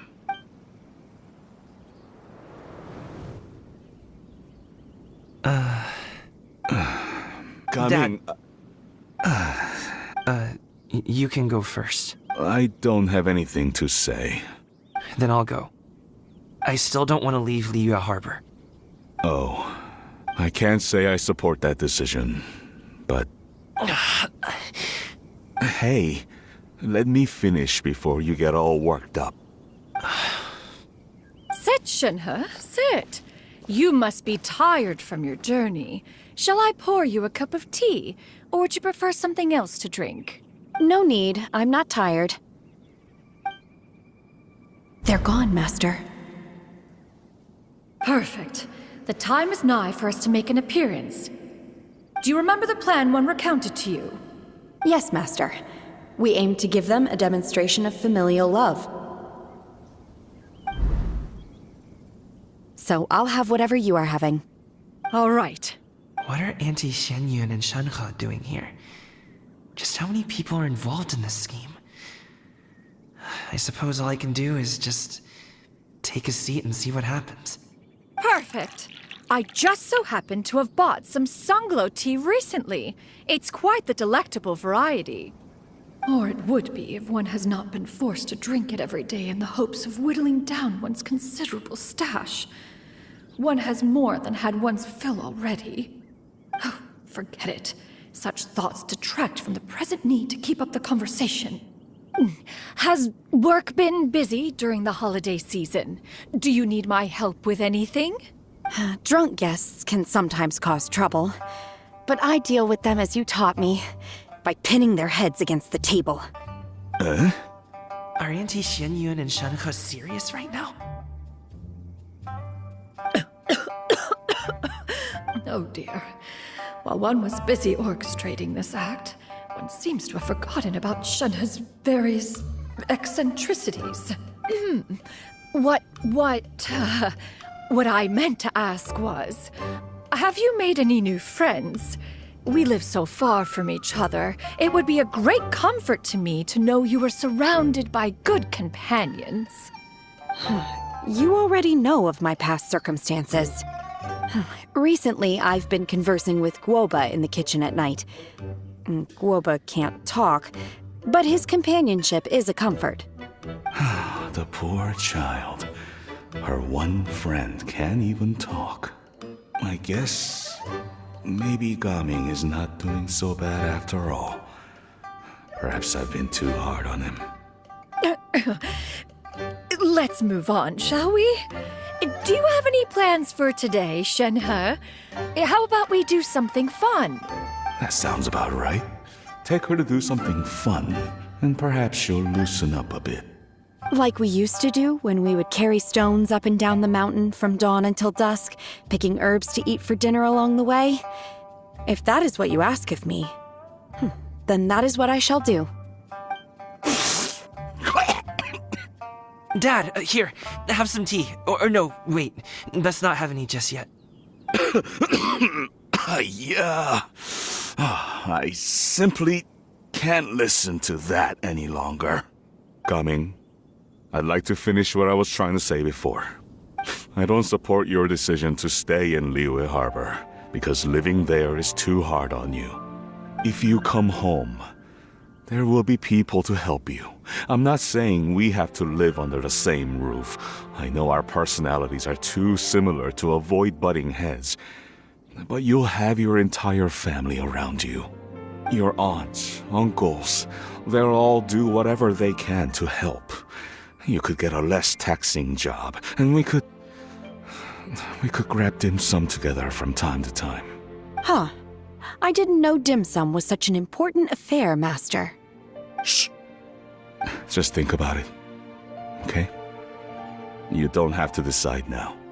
Dad really has changed a lot. He would never have said these things to me before. But thank you, Dad. It's been long enough, don't you think? Oh, Paimon sure hopes they've made up by now. Oh, they're drinking tea in silence. That's not a good sign. Did Xianyun's plan not work after all? Hey you two! Paimon's sorry we were gone for so long. We got to chatting with some friends and didn't realize how much time had passed. Perfect timing, actually. We seem to be just about done here. Yep, let's go. I'll get the bags. Gaming has grown a lot taller, hasn't he? Master, did I say something wrong earlier? I tried to go along with your questions, but when I saw how you and that man reacted, I started to wonder. Not at all. Certain unforeseen variables may have presented themselves along the way, but the outcome proved favorable. The plan was a success. Then I helped? Naturally. Your purity of spirit is one of your greatest strengths, Shenhe. You need not change who you are.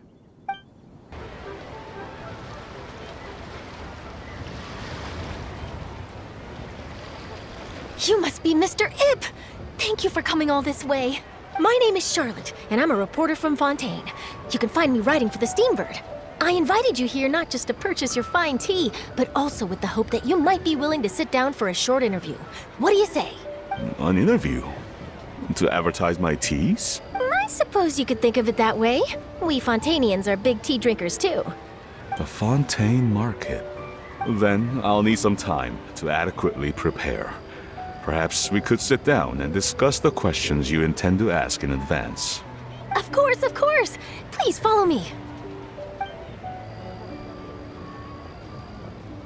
Is this person also involved in your plan? And here I thought I had lots of connections. I suppose I've been humbled.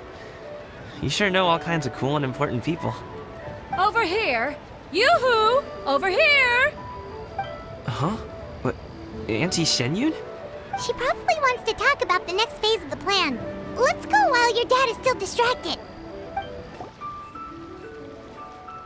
I take it that all is going well?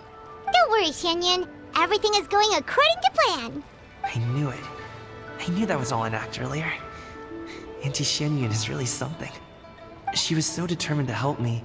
She didn't even care about making herself and Shenhe appear foolish in front of my family. She truly knows how to look out for others. I still have a lot to learn. As for the next step... Oh no! What's wrong, Gaming? Don't tell me you're the ones footing the bill for all that tea. I can't let you do that. Fret not. Reimbursements will be made.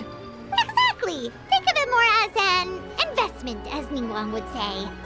We pooled together the Mora so that Charlotte could place the order. She's gonna bring it back to the Steambird as a gift, as well as a sample of the regional specialty. Fontainians will probably fall in love with your dad's tea as soon as they lay their eyes on Charlotte's article. And once all the money from the new orders begin to roll in, getting our Mora back will be a piece of cake. Oh, okay. Business-related matters always seem to go over my head, but I refuse to let you all lose Mora on my behalf. I'll pay you back right now. We can talk about such matters at a later date.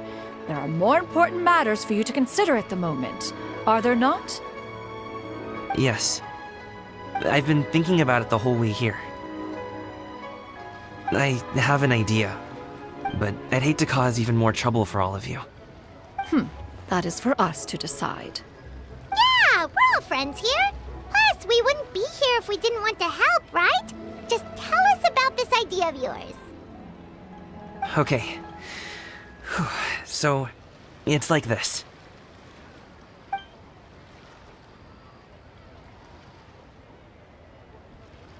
Got it! Just leave it to us. Let's split up and make it happen.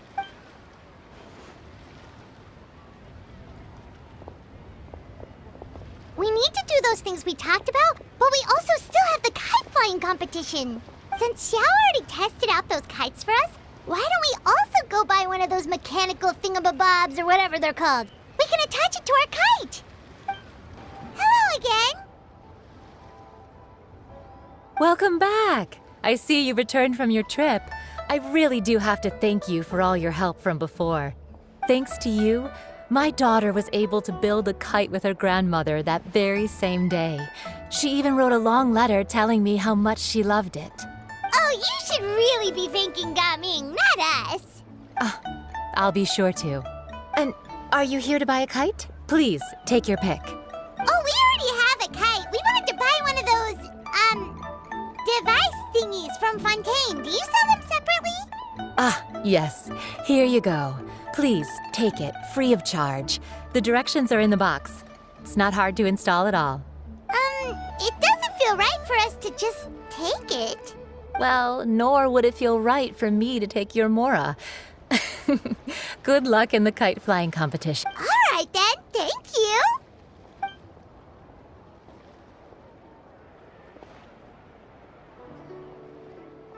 Phew, it's done. Let's get down to business.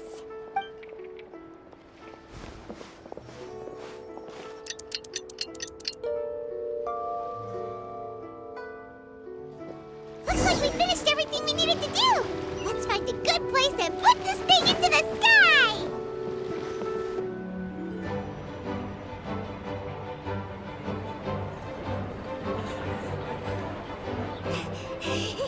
Chi-Chi, we're almost there.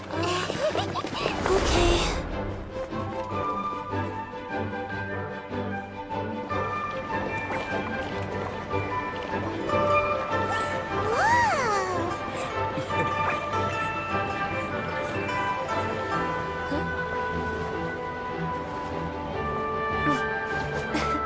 Come here, allow me.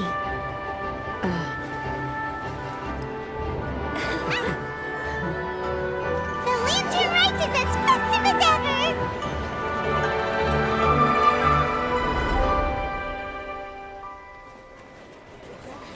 Huh? What's going on? Did something happen? What should we do?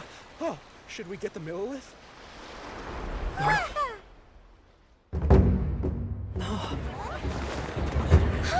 What's that?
taken that many pictures already?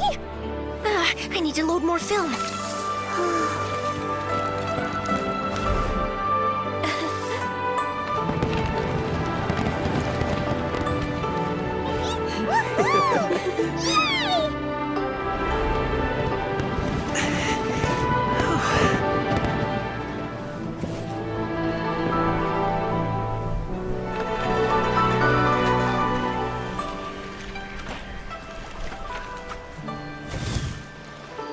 Wait, the wind. Oh my gosh! Mommy, I want a big kite like that too! Do you see that kite way out in front? It's so beautiful!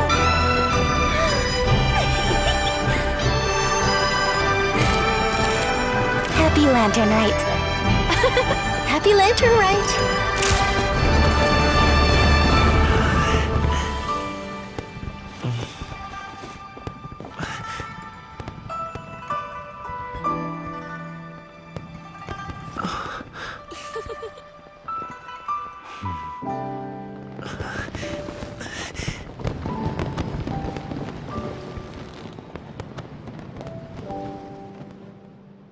Gaming's performance was so cool, Paimon almost wanted to join in!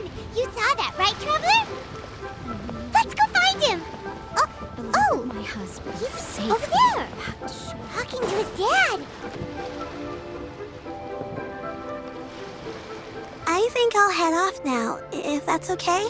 Thank you, little girl. Do you want us to walk you back? No need, no need. Master is waiting for me right over there.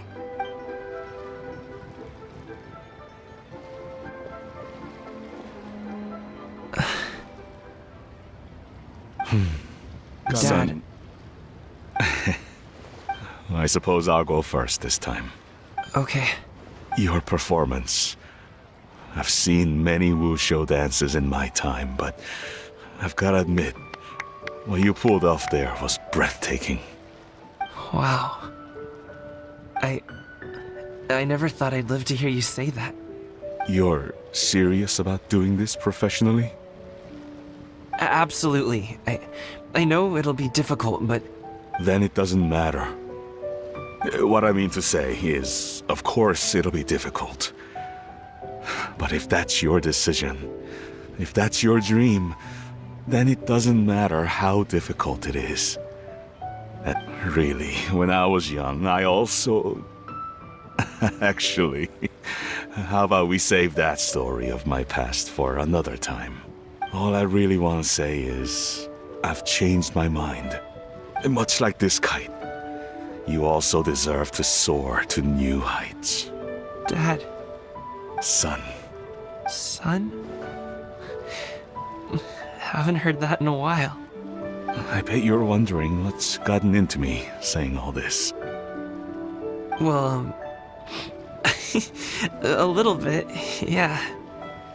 Anyway, I know I've never found the chance to say this before, but to me, Gaming, you've always been a great kid. All right, that's everything I've got. Did you have something you wanted to say, or...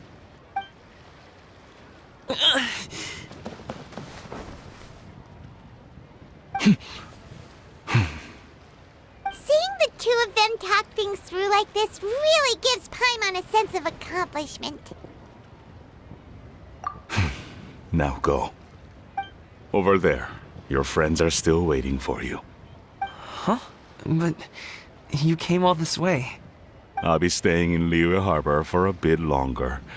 When you have time, we can grab dim sum together. Your treat, right? Dad, honestly. Go. Okay, then I'm off. See you soon.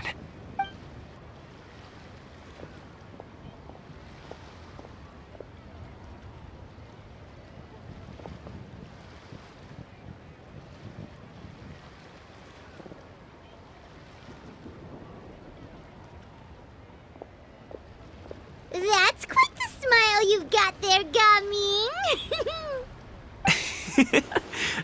Really? It's nothing to be embarrassed about. I'd like to find and thank Auntie Shenyun, as well as everyone else who's helped me out. If everyone has time, maybe we could all get together and go fly a kite.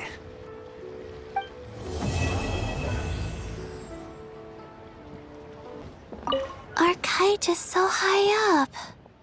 Thank you for inviting me, Yao Yao. I am having a lot of fun. I'm glad. If you want, we can go fly kites some other time too. The fun doesn't have to end today. Really? How about we do it during the day next time? That way we can see the design better. When it flies super high up, it will look exactly like a real finch. Okay. Can I take this kite to bed with me? But of course. One may have won the kite flying competition, Yu Hung, but this prize should truly be reserved for another. You need not be so humble, Honored Adeptus. Among all the kites, yours was quite literally a cut above the rest. Please accept this prize. You deserve it. Besides, I'm quite certain we owe a fair share of the success of this year's lantern rite to you.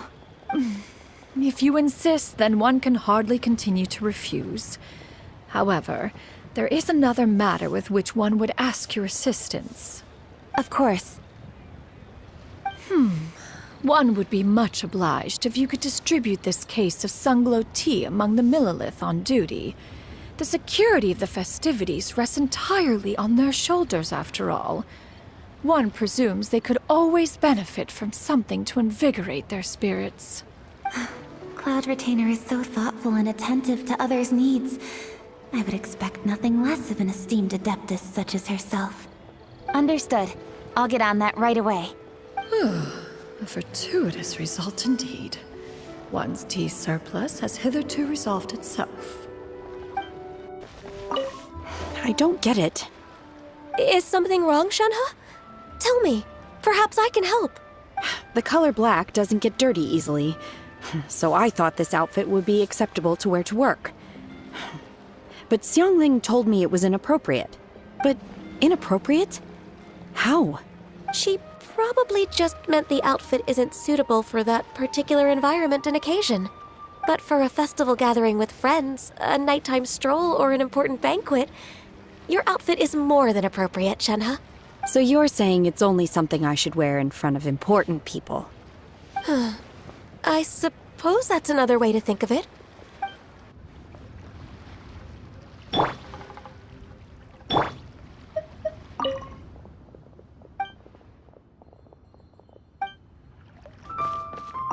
So, you're still a big fan of winter melon cake then? Huh? Oh, I guess you heard everything Paimon was saying, huh? Of course. She was talking about you. As your father, how could I not listen? Remember back when you were a kid, and you would sit on my shoulders to watch the Wushu dance. On our way back home, you would beg me to buy you some winter melon cake. We would only buy 2 at a time, but before long, we tried the winter melon cake from every vendor that street had to offer. There was also that one time you used your pocket money to treat me. Do you still remember? Yeah, I remember. That was the best winter melon cake I ever had. Let's go back sometime. The shop's still there, and I remember the way. My treat, just like before. Are you sure? Absolutely. Given your present, one cannot help. Pray speak. One simply, he was so skilled in matters of craftsmanship. Kite making would scarcely prove to be it, and if, as in the past, he were unable to involve himself in matters of the mortal realm, we... Mooncarver, those are now but fond moments. Indeed. The dead are gone, so, as the representatives of the living, let us take in the sights for a bit longer, if just for his sake.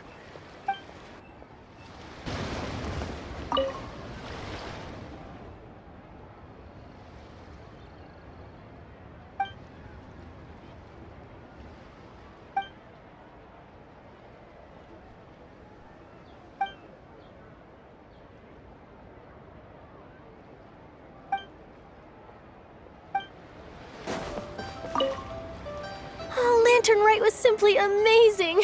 I'm not sure I'll be able to sleep tonight. Oh, that? Yeah, interesting story. It was invented by a guy from Fontaine. His name is Ildison. He's always tinkering away at some mechanism or another. He's even asked the Steambird to write about his inventions on more than one occasion. I believe I have a direct quote from him about this particular one. Yes, here it is. The device is powered entirely by mechanical components without the need for any additional energy source. Basically, it's a manually operated cranking device.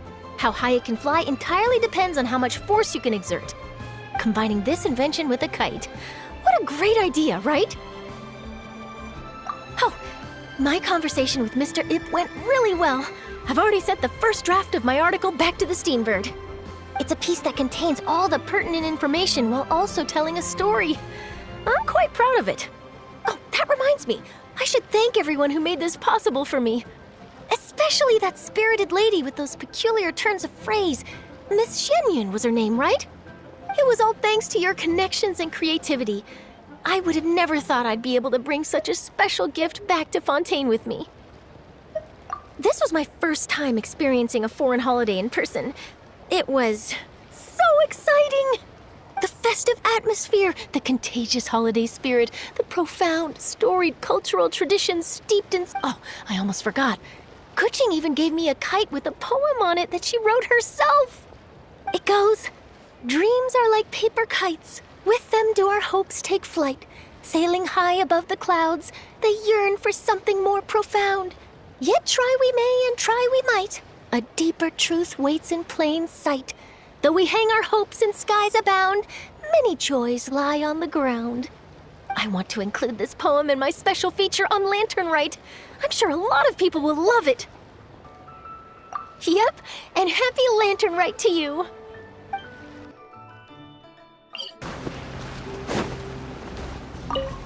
Traveler. Being in the city isn't the only way for me to appreciate the lights and beauty of Lantern Rite. Look, Liyue Harbor lies just beyond this mountain.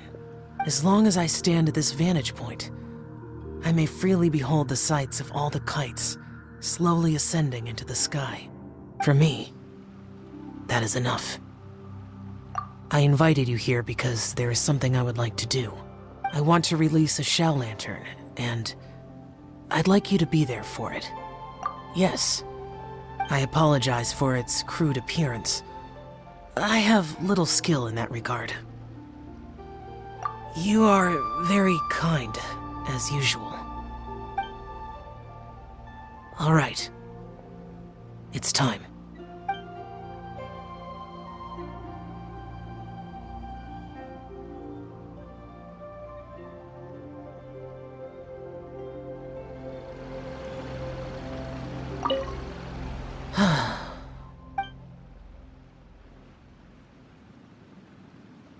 Traveler. Thank you. Oh, Paimon almost forgot! Didn't Zhongli say Hu Tao was also planning on spending some time in Xiaoying Village? We didn't have anything else to do today, right? Why don't we go have a look around? Maybe we'll run into her.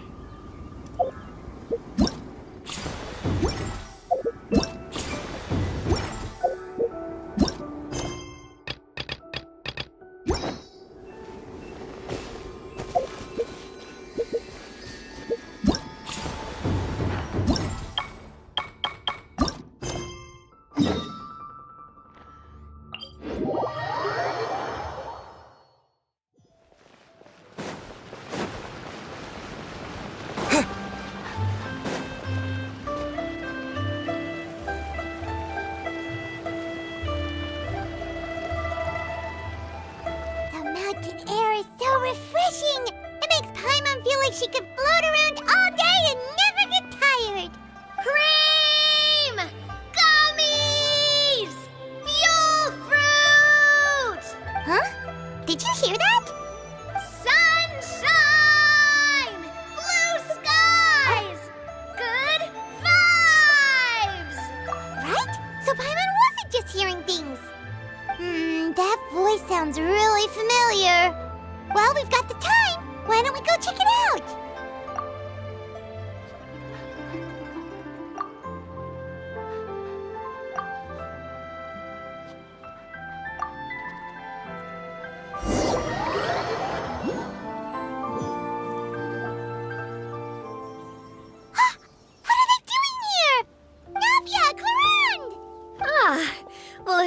my dear partners. See, I told you that something good was going to happen during our travels today.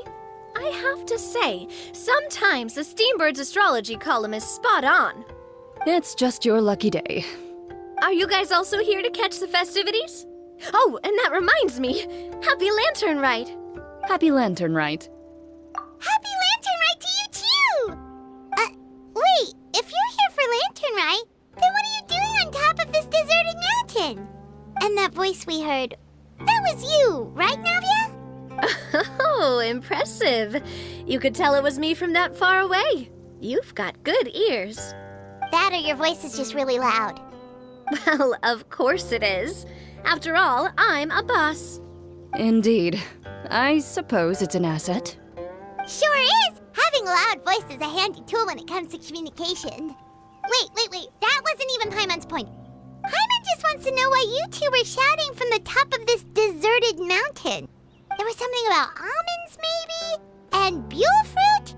Ooh, is it some sort of secret code? No, it's not a code. The words are meaningless. Perhaps, but the act of shouting was very meaningful indeed.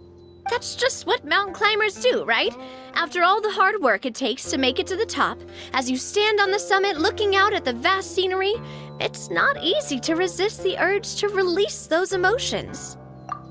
Exactly. You get me, partner. I was afraid that it would cause a disturbance, so I asked the locals around here, and they said it was fine. Apparently most hikers like to shout when they get to the top, so the locals are used to it by now. So, you see, it's not just me. I guess everyone shouts from the top of a mountain at some point in their life. Speak for yourself. When you're stressed, don't you ever just get the urge to do something for no reason? Not really. If I ever get stressed, I just go hunting. Oh, that's a pretty good way to relieve stress. What I choose to hunt depends on my mood. Huh? Anyway, why don't you two give it a try? Shout anything you want. It's a real stress reliever. As long as Paimon has clothes on her back and food in her belly, Paimon doesn't think there's any stress that needs relieving. Oh, I bet you guys are just too embarrassed to let loose. No need to be shy.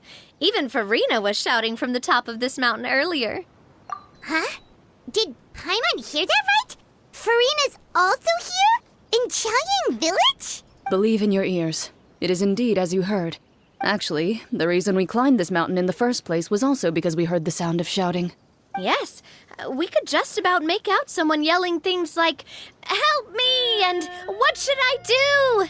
So we hurried up here to check it out. And what do you know? Miss Farina was standing right there, all red in the face. She practically sprinted back down the mountain the minute she saw us. That reminds me. I believe what she actually said was, "So help me, I will figure out what I should do about this script." So, you could actually hear what she was saying? Why didn't you say so earlier? I thought someone was really in trouble. I figured we would come check out the situation either way. Why not let her keep some privacy? Oh, seems like you caught Farina in the middle of some stress relief as well. She probably would have never thought... No, she definitely would have never thought she would run into anyone she knew all the way out here. I think so.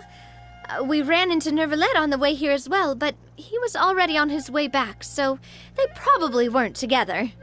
What? Nervalet was here too? What was he doing here? It couldn't have been for vacation. I think it just might have been, actually. But apparently he only stayed for half a day before heading back. He's a very busy man. Nervalet is not the type to take much time off. Taking even a half day for himself is already a huge step in the right direction. Didn't Charlotte publish an article on the Liyue tea industry recently? Maybe he was inspired to come buy some tea after reading that article. You know, just like you were. My situation is completely different. I'm here because I was asked to accompany you. The tea purchase is simply an added bonus of this location. You Fontanians and your tea drinking. Oh, it's not for me. I lost a bet with Ridesley, and now I have to buy him something. It was just a spur-of-the-moment sort of bet.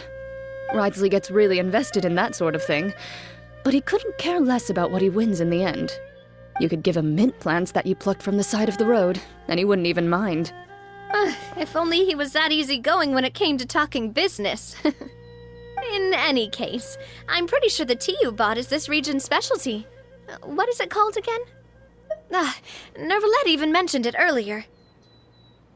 Yes, that's the one. You didn't really buy 10 boxes, did you? Please, do I look like someone who would fall for that sort of marketing trap? That reminds me. You guys said you only came up here because you heard my voice, right? I hope it didn't put you out. Oh, that's right. Who tell? A few days ago, we heard that a friend was going to be in Chaoying Village, so we decided to come and see if we could run into her. Oh dear. We've been chatting for quite some time. That's good. We should probably head out and look for Hu Tao. No need to stay on our account. We just got up here, so we're gonna stay around for a little longer. Go and meet your friend.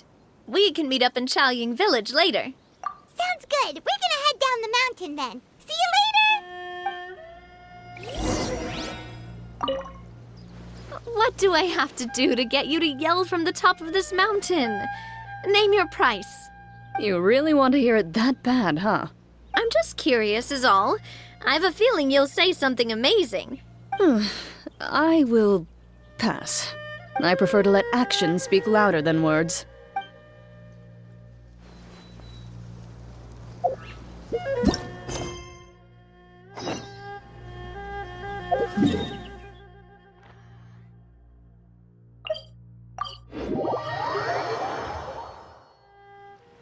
Chaoying Village is known for its tea, but you know what else they have with tea? That's right, dim sum! Didn't Gaming say something about dim sum being eaten in the morning? Oh, Paimon wonders if we can still get some at this time of day. Oh, well that's fine too. Paimon doesn't care what kind of tea it is as long as it comes with some tasty snacks. Now, let's see what kind of yummy things we can find around here. Paimon's not seeing things, is she? Is that Farina standing between Zhongli and Hu Tao? Wonder what they're talking about. Zhongli knows a lot of stuff. Maybe he's telling Farina about Chaoying Village. Oh, or maybe Hu Tao is trying to rope Farina into being one of her clients. Hey, this isn't the Fortress of Meropide. But Paimon could be convinced for the right price. Let's say loser buys the winner 3 huge bowls of seafood kanji. Since Zhongli is there, Paimon bets things are pretty tame. It's decided then. Paimon votes for tour guide Zhongli. All right, no time to waste. Let's go see who's right.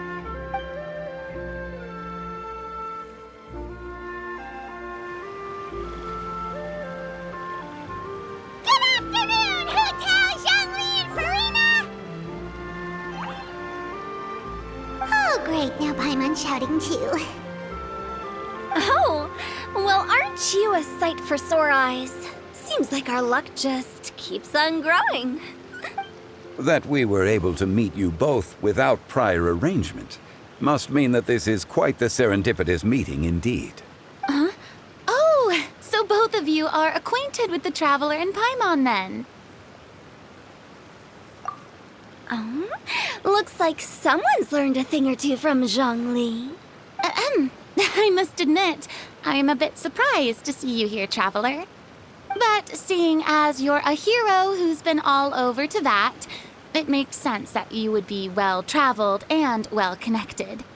Since we have found ourselves in each other's company within this fertile land, allow me to take this opportunity to wish you a happy Lantern Rite. It appears you have been to Fontaine then. Given your proclivity to spread good deeds wherever you go, it's no surprise that you would make the acquaintance of a celebrity as illustrious and celebrated as Miss Farina. That's quite high praise. What I mean to say is, you flatter me, Mr. Zhongli. Although I've built up a certain following within Fontaine, it is no reflection of strength or wisdom. I stand before you right now as nothing more than an ordinary traveler in search of beautiful scenery and creative inspiration. There is definitely more to Mr. Zhongli than meets the eye. I could tell as much from our conversation earlier. Given his breadth of knowledge on both academic and worldly matters, there's no way he hasn't heard about what happened in Fontaine. Is he just feigning ignorance for my benefit? No. You're no common tourist. I simply won't have you talk about yourself that way. Huh? Does that mean Hu Tao also knows? You may not have heard, friends, but... Miss Hu Tao. Miss Farina is now one of my esteemed clients. Yep.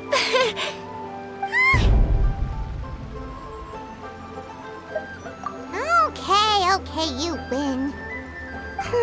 Guess Paimon will have to break into the hidden stash at the bottom of her shoe. What's this about winning something? Don't tell me. You two were placing bets on us. We just saw you guys standing on the side of the road and couldn't help but take guesses as to what you were talking about. Oh, I see. That means you, my friend, must have guessed that I was trying to promote my business to Miss Farina. That I do, my friend. What was Paimon's guess then? Paimon thought Zhongli was showing the newbie around. By newbie, you mean me, right? If that's the case, then Paimon's guess was also correct. Oh, that's right. Mr. Zhongli was telling me about some great sightseeing spots in the area. Ha! You see? Paimon was right too! Since both of our guesses were right, there can't be a winner or a loser. Hey, don't be upset, traveler. How about this? You buy Paimon a bowl and Paimon will also buy you a bowl. As for the third bowl... Since I was the subject of the bet, perhaps it should go to me? You know, as a congratulations for the huge deal I just struck. I was just joking. Anyway, I should be the one treating you.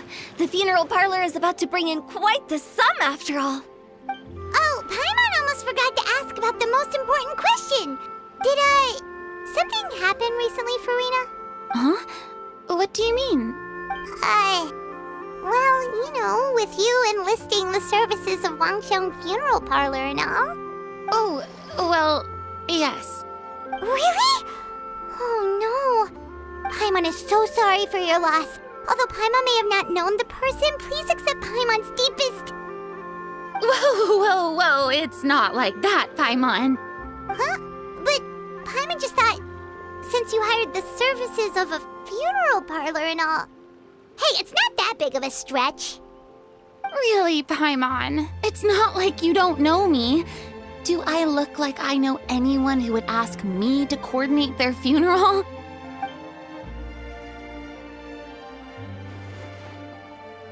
Miss Hu Tao is simply helping prepare some props for my film. Not too long ago, I read a collection of horror stories from Liyue. The content was spectacular. In fact, I still feel the need to sleep with the light on even now. Anyway, that's not the point. Now that Fontaine's biggest star has returned to the stage, I figured it's about time the industry enjoyed a breath of fresh air. Hey, that's pretty good. I'll have to remember that for my ad posters. Oh, Paimon sees. That makes a lot of sense. So, did you come to Liyue just to enlist the services of Wangxiang Funeral Parlor? Well, not exactly. My original plan was to just relax and enjoy the sights. But then I ran into Miss Hu Tao and Mr. Zhongli, and well, you know the rest. It was a fated meeting indeed. Zhongli sure loves his lofty turns of phrase.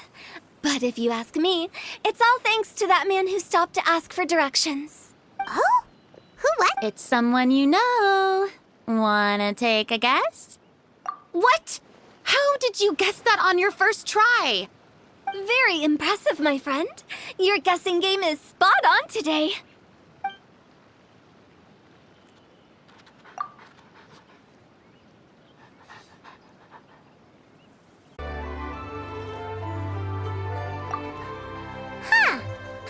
never thought Neuvillette would be the type to get lost. I'm sure he didn't get lost. Even I was able to find my way to this place without any trouble. He was already getting ready to leave by the time I arrived. He just wanted to ask someone about the quickest way to get back to Fontaine. Yup, that's exactly what he asked. This area is full of mountains and rivers. It's normal to not know the fastest route. So, were you the one that pointed him in the right direction, Hu-Tao? Of course. I'm also a guide of sorts, you know. So naturally, I also have a great sense of direction. But speaking of your friend... What about him? He doesn't get out much, does he? No wonder. He was stiff as a board and way too polite. I would have never guessed he was here on vacation if you hadn't told me. All in all, he was only here for half a day. I'm pretty sure he is the only one who would consider that to be a vacation. Oh? This gentleman you speak of must keep a demanding schedule. I'm sure he does. You didn't see him, but he was dressed like he was about to attend some important meeting. It wasn't anything like what someone would wear on vacation. Is that so? Wait, you didn't see him, Zhongli? Unfortunately, no. At the time, it appeared as if Director Hu and Miss Farina were having quite the productive conversation. I know matters of business can take much discussion, so I decided to fetch some tea for them. What a shame. That gentleman seemed like a sophisticated sort of guy. I actually think you two would have hit it off. Is that so?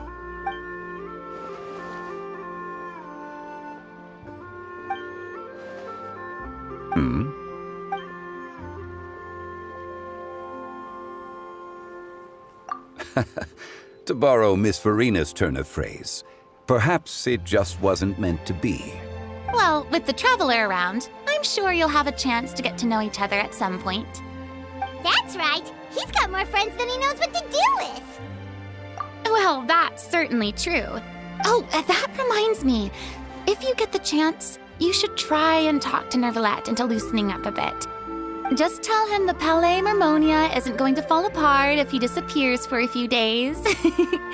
He shouldn't keep himself cooped up all the time. Even clams open their shells to let in fresh water every once in a while, right?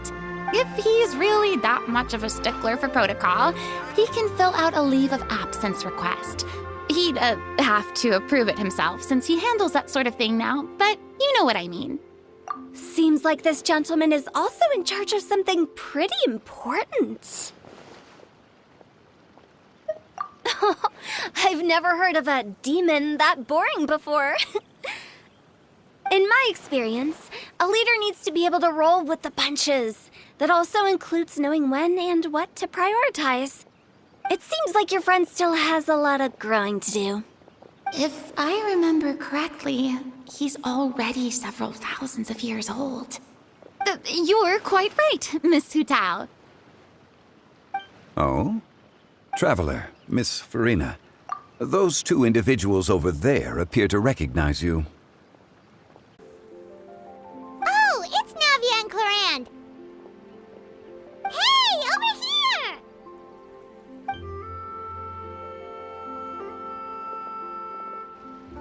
We saw you all chatting over here, and we're wondering if we could join in. Please, excuse the interruption. So polite. No apologies necessary. Any friend of the Traveler and Miss Farina is a friend of mine. Straight to the point. I like it.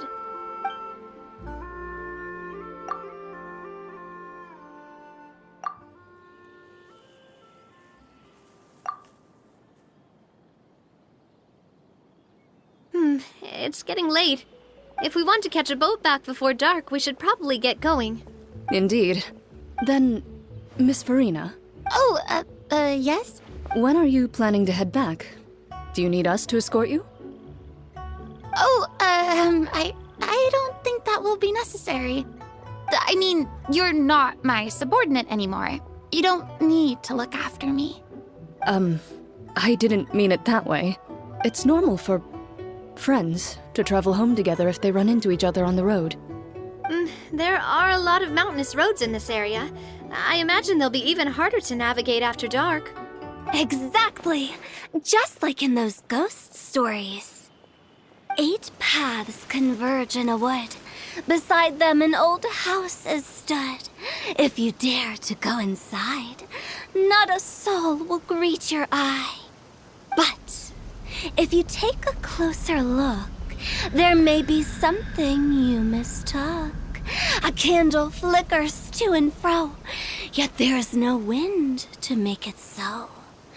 What is its secret? What could it mean? In this wood, where mystery screams. Ooh. My dear demoiselles, ladies, no, I mean friends, please take me with you. Of course. Gotta say, Farina, you are really quite the character. By the way, did I hear you mention that Clorand used to work under you? Then you must have also been a leader at some point. Well, that's, all in the past now. Besides, being a leader is hard. It wasn't the right job for me. I prefer how things are now. I can come and go as I please, and get to enjoy the sweet taste of freedom. I see. Well, you've certainly picked an apt place to relax. Xiaoying Village is an exemplary choice. Only the best. And I've learned a lot, too. Thank you so much, Miss Hu Tao and Mr. Zhongli. It's fine. You've thanked us more than enough already. The next time you're in this neck of the woods, I'll treat you to some dim sum in the city. Dim sum? Is that some kind of Liyue term for snacks or desserts? They are a part of it. It's basically a table full of as much tea, sweets, and good company as you can manage. Oh, so it's basically a tea party! Sounds great! Make sure to order the winter melon cake and the lotus flower crisp.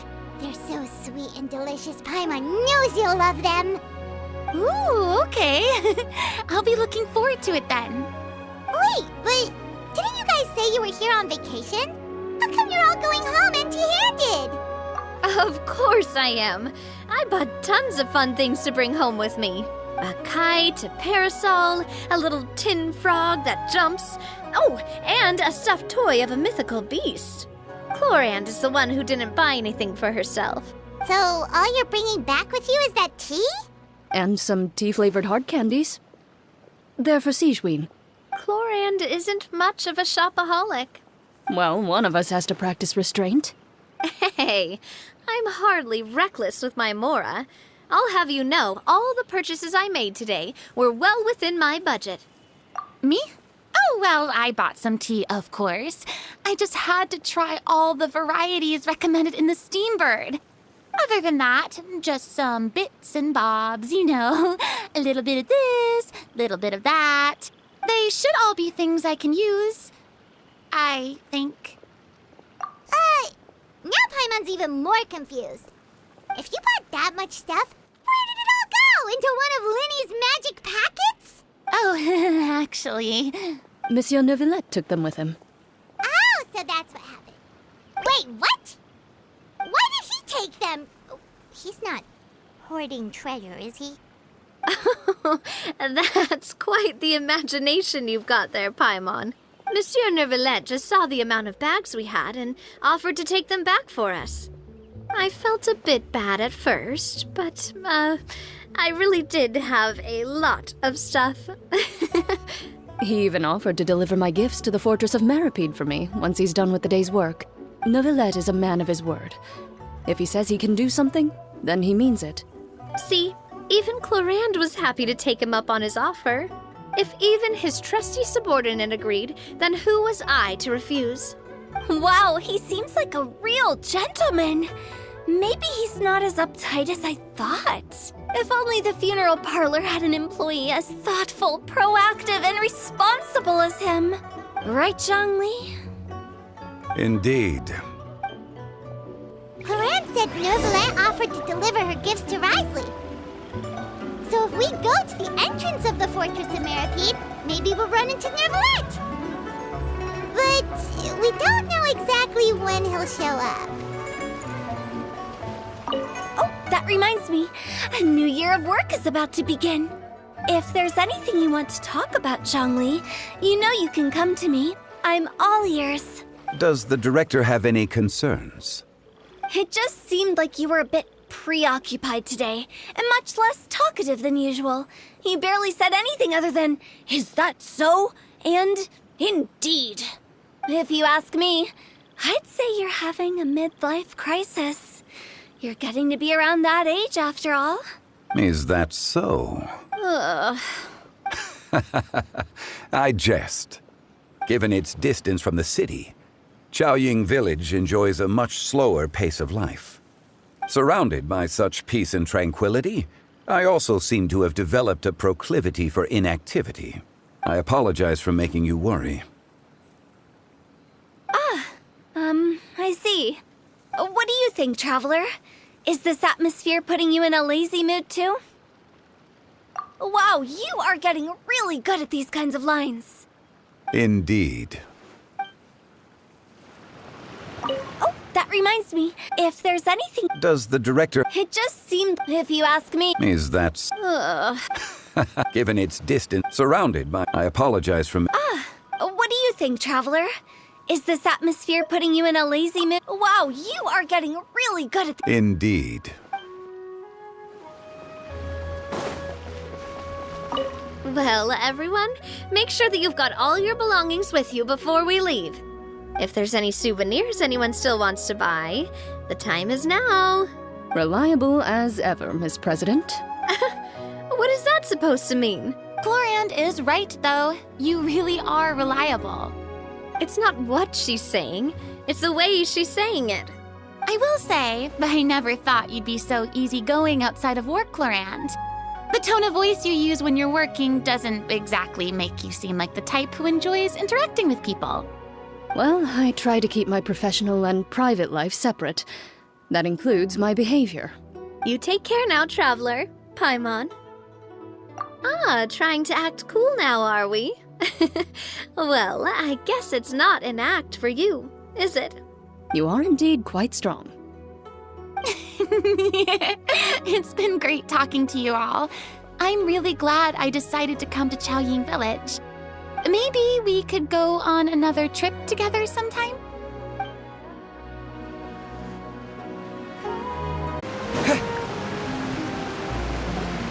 Look! It's Nervalet! We lucked out!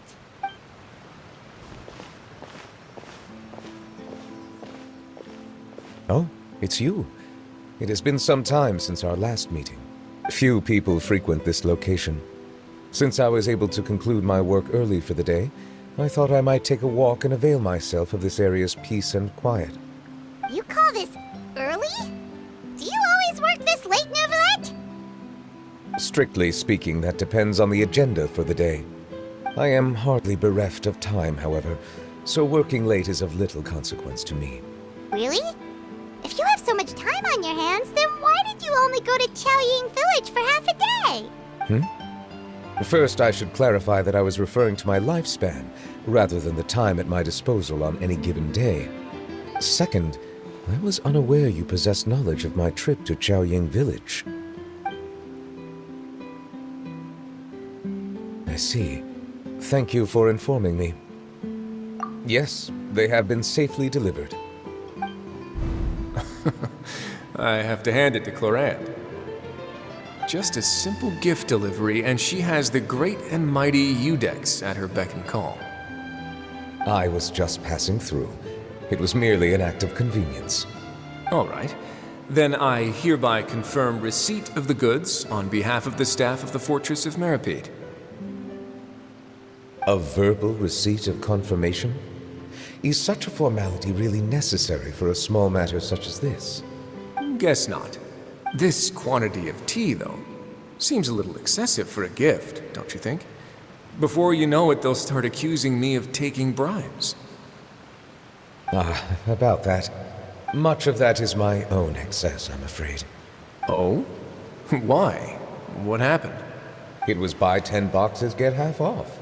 Ah, that explains it then. Well, go ahead and leave them to me.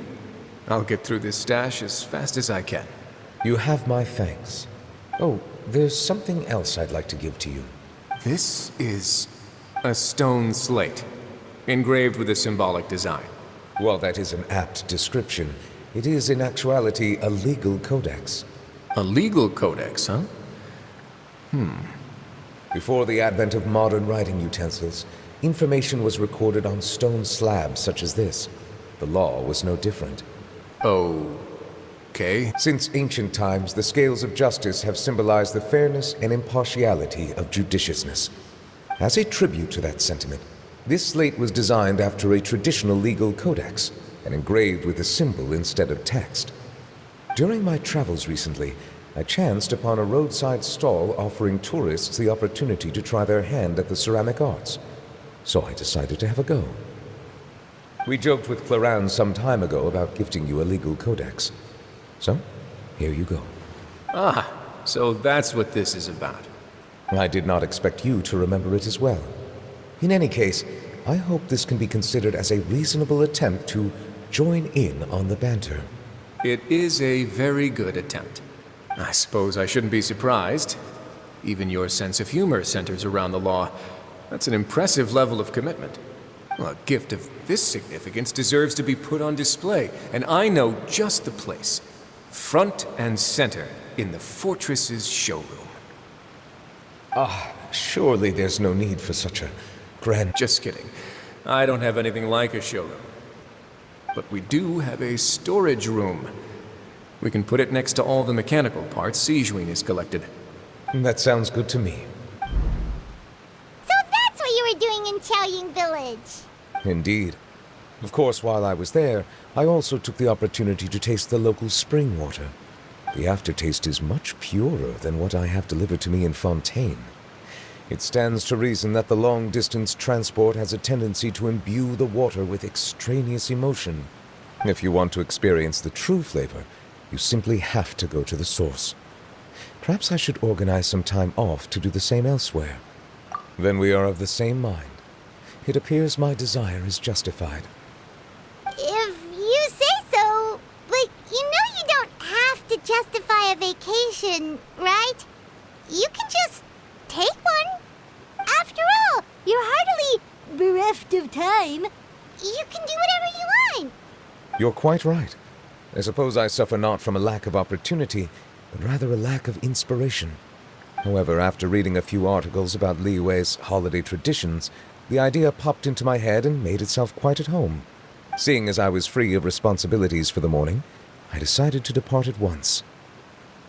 Refreshing. My spontaneous outing seemed to inspire quite a few other spontaneous decisions as well. Take, for example, my foray into ceramics.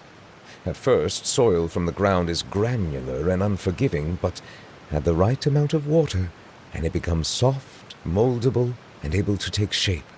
In the past, I never thought about how quotidian vessels were crafted, but now I have participated in their very making. This is also something I made today. That's a ladle? Paimon thought it was supposed to be some long-necked sea creature. That was indeed one of my inspirations. Really? You like it? To tell you the truth, given your unexpected arrival, I find myself quite unequipped to give you the welcome you deserve. Around such an important holiday such as this, human custom would dictate that gifts should be in order. But I'm afraid this is all I can offer. If you'll have it, that is. That is precisely why it would do me such a great honor if you accepted. You are most welcome. Happy Lantern Rite.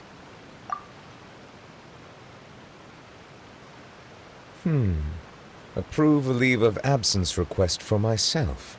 That sounds like it could easily lead to a vicious cycle of self-indulgence, something which couldn't be in further violation of protocol. But I suppose I understand her point. My proclivity to refrain from personal outings does in part originate from a sense of responsibility toward my duties. But it is also due to a lack of desire to engage in the human world. But now I see that the human world is indeed full of many interesting places to discover.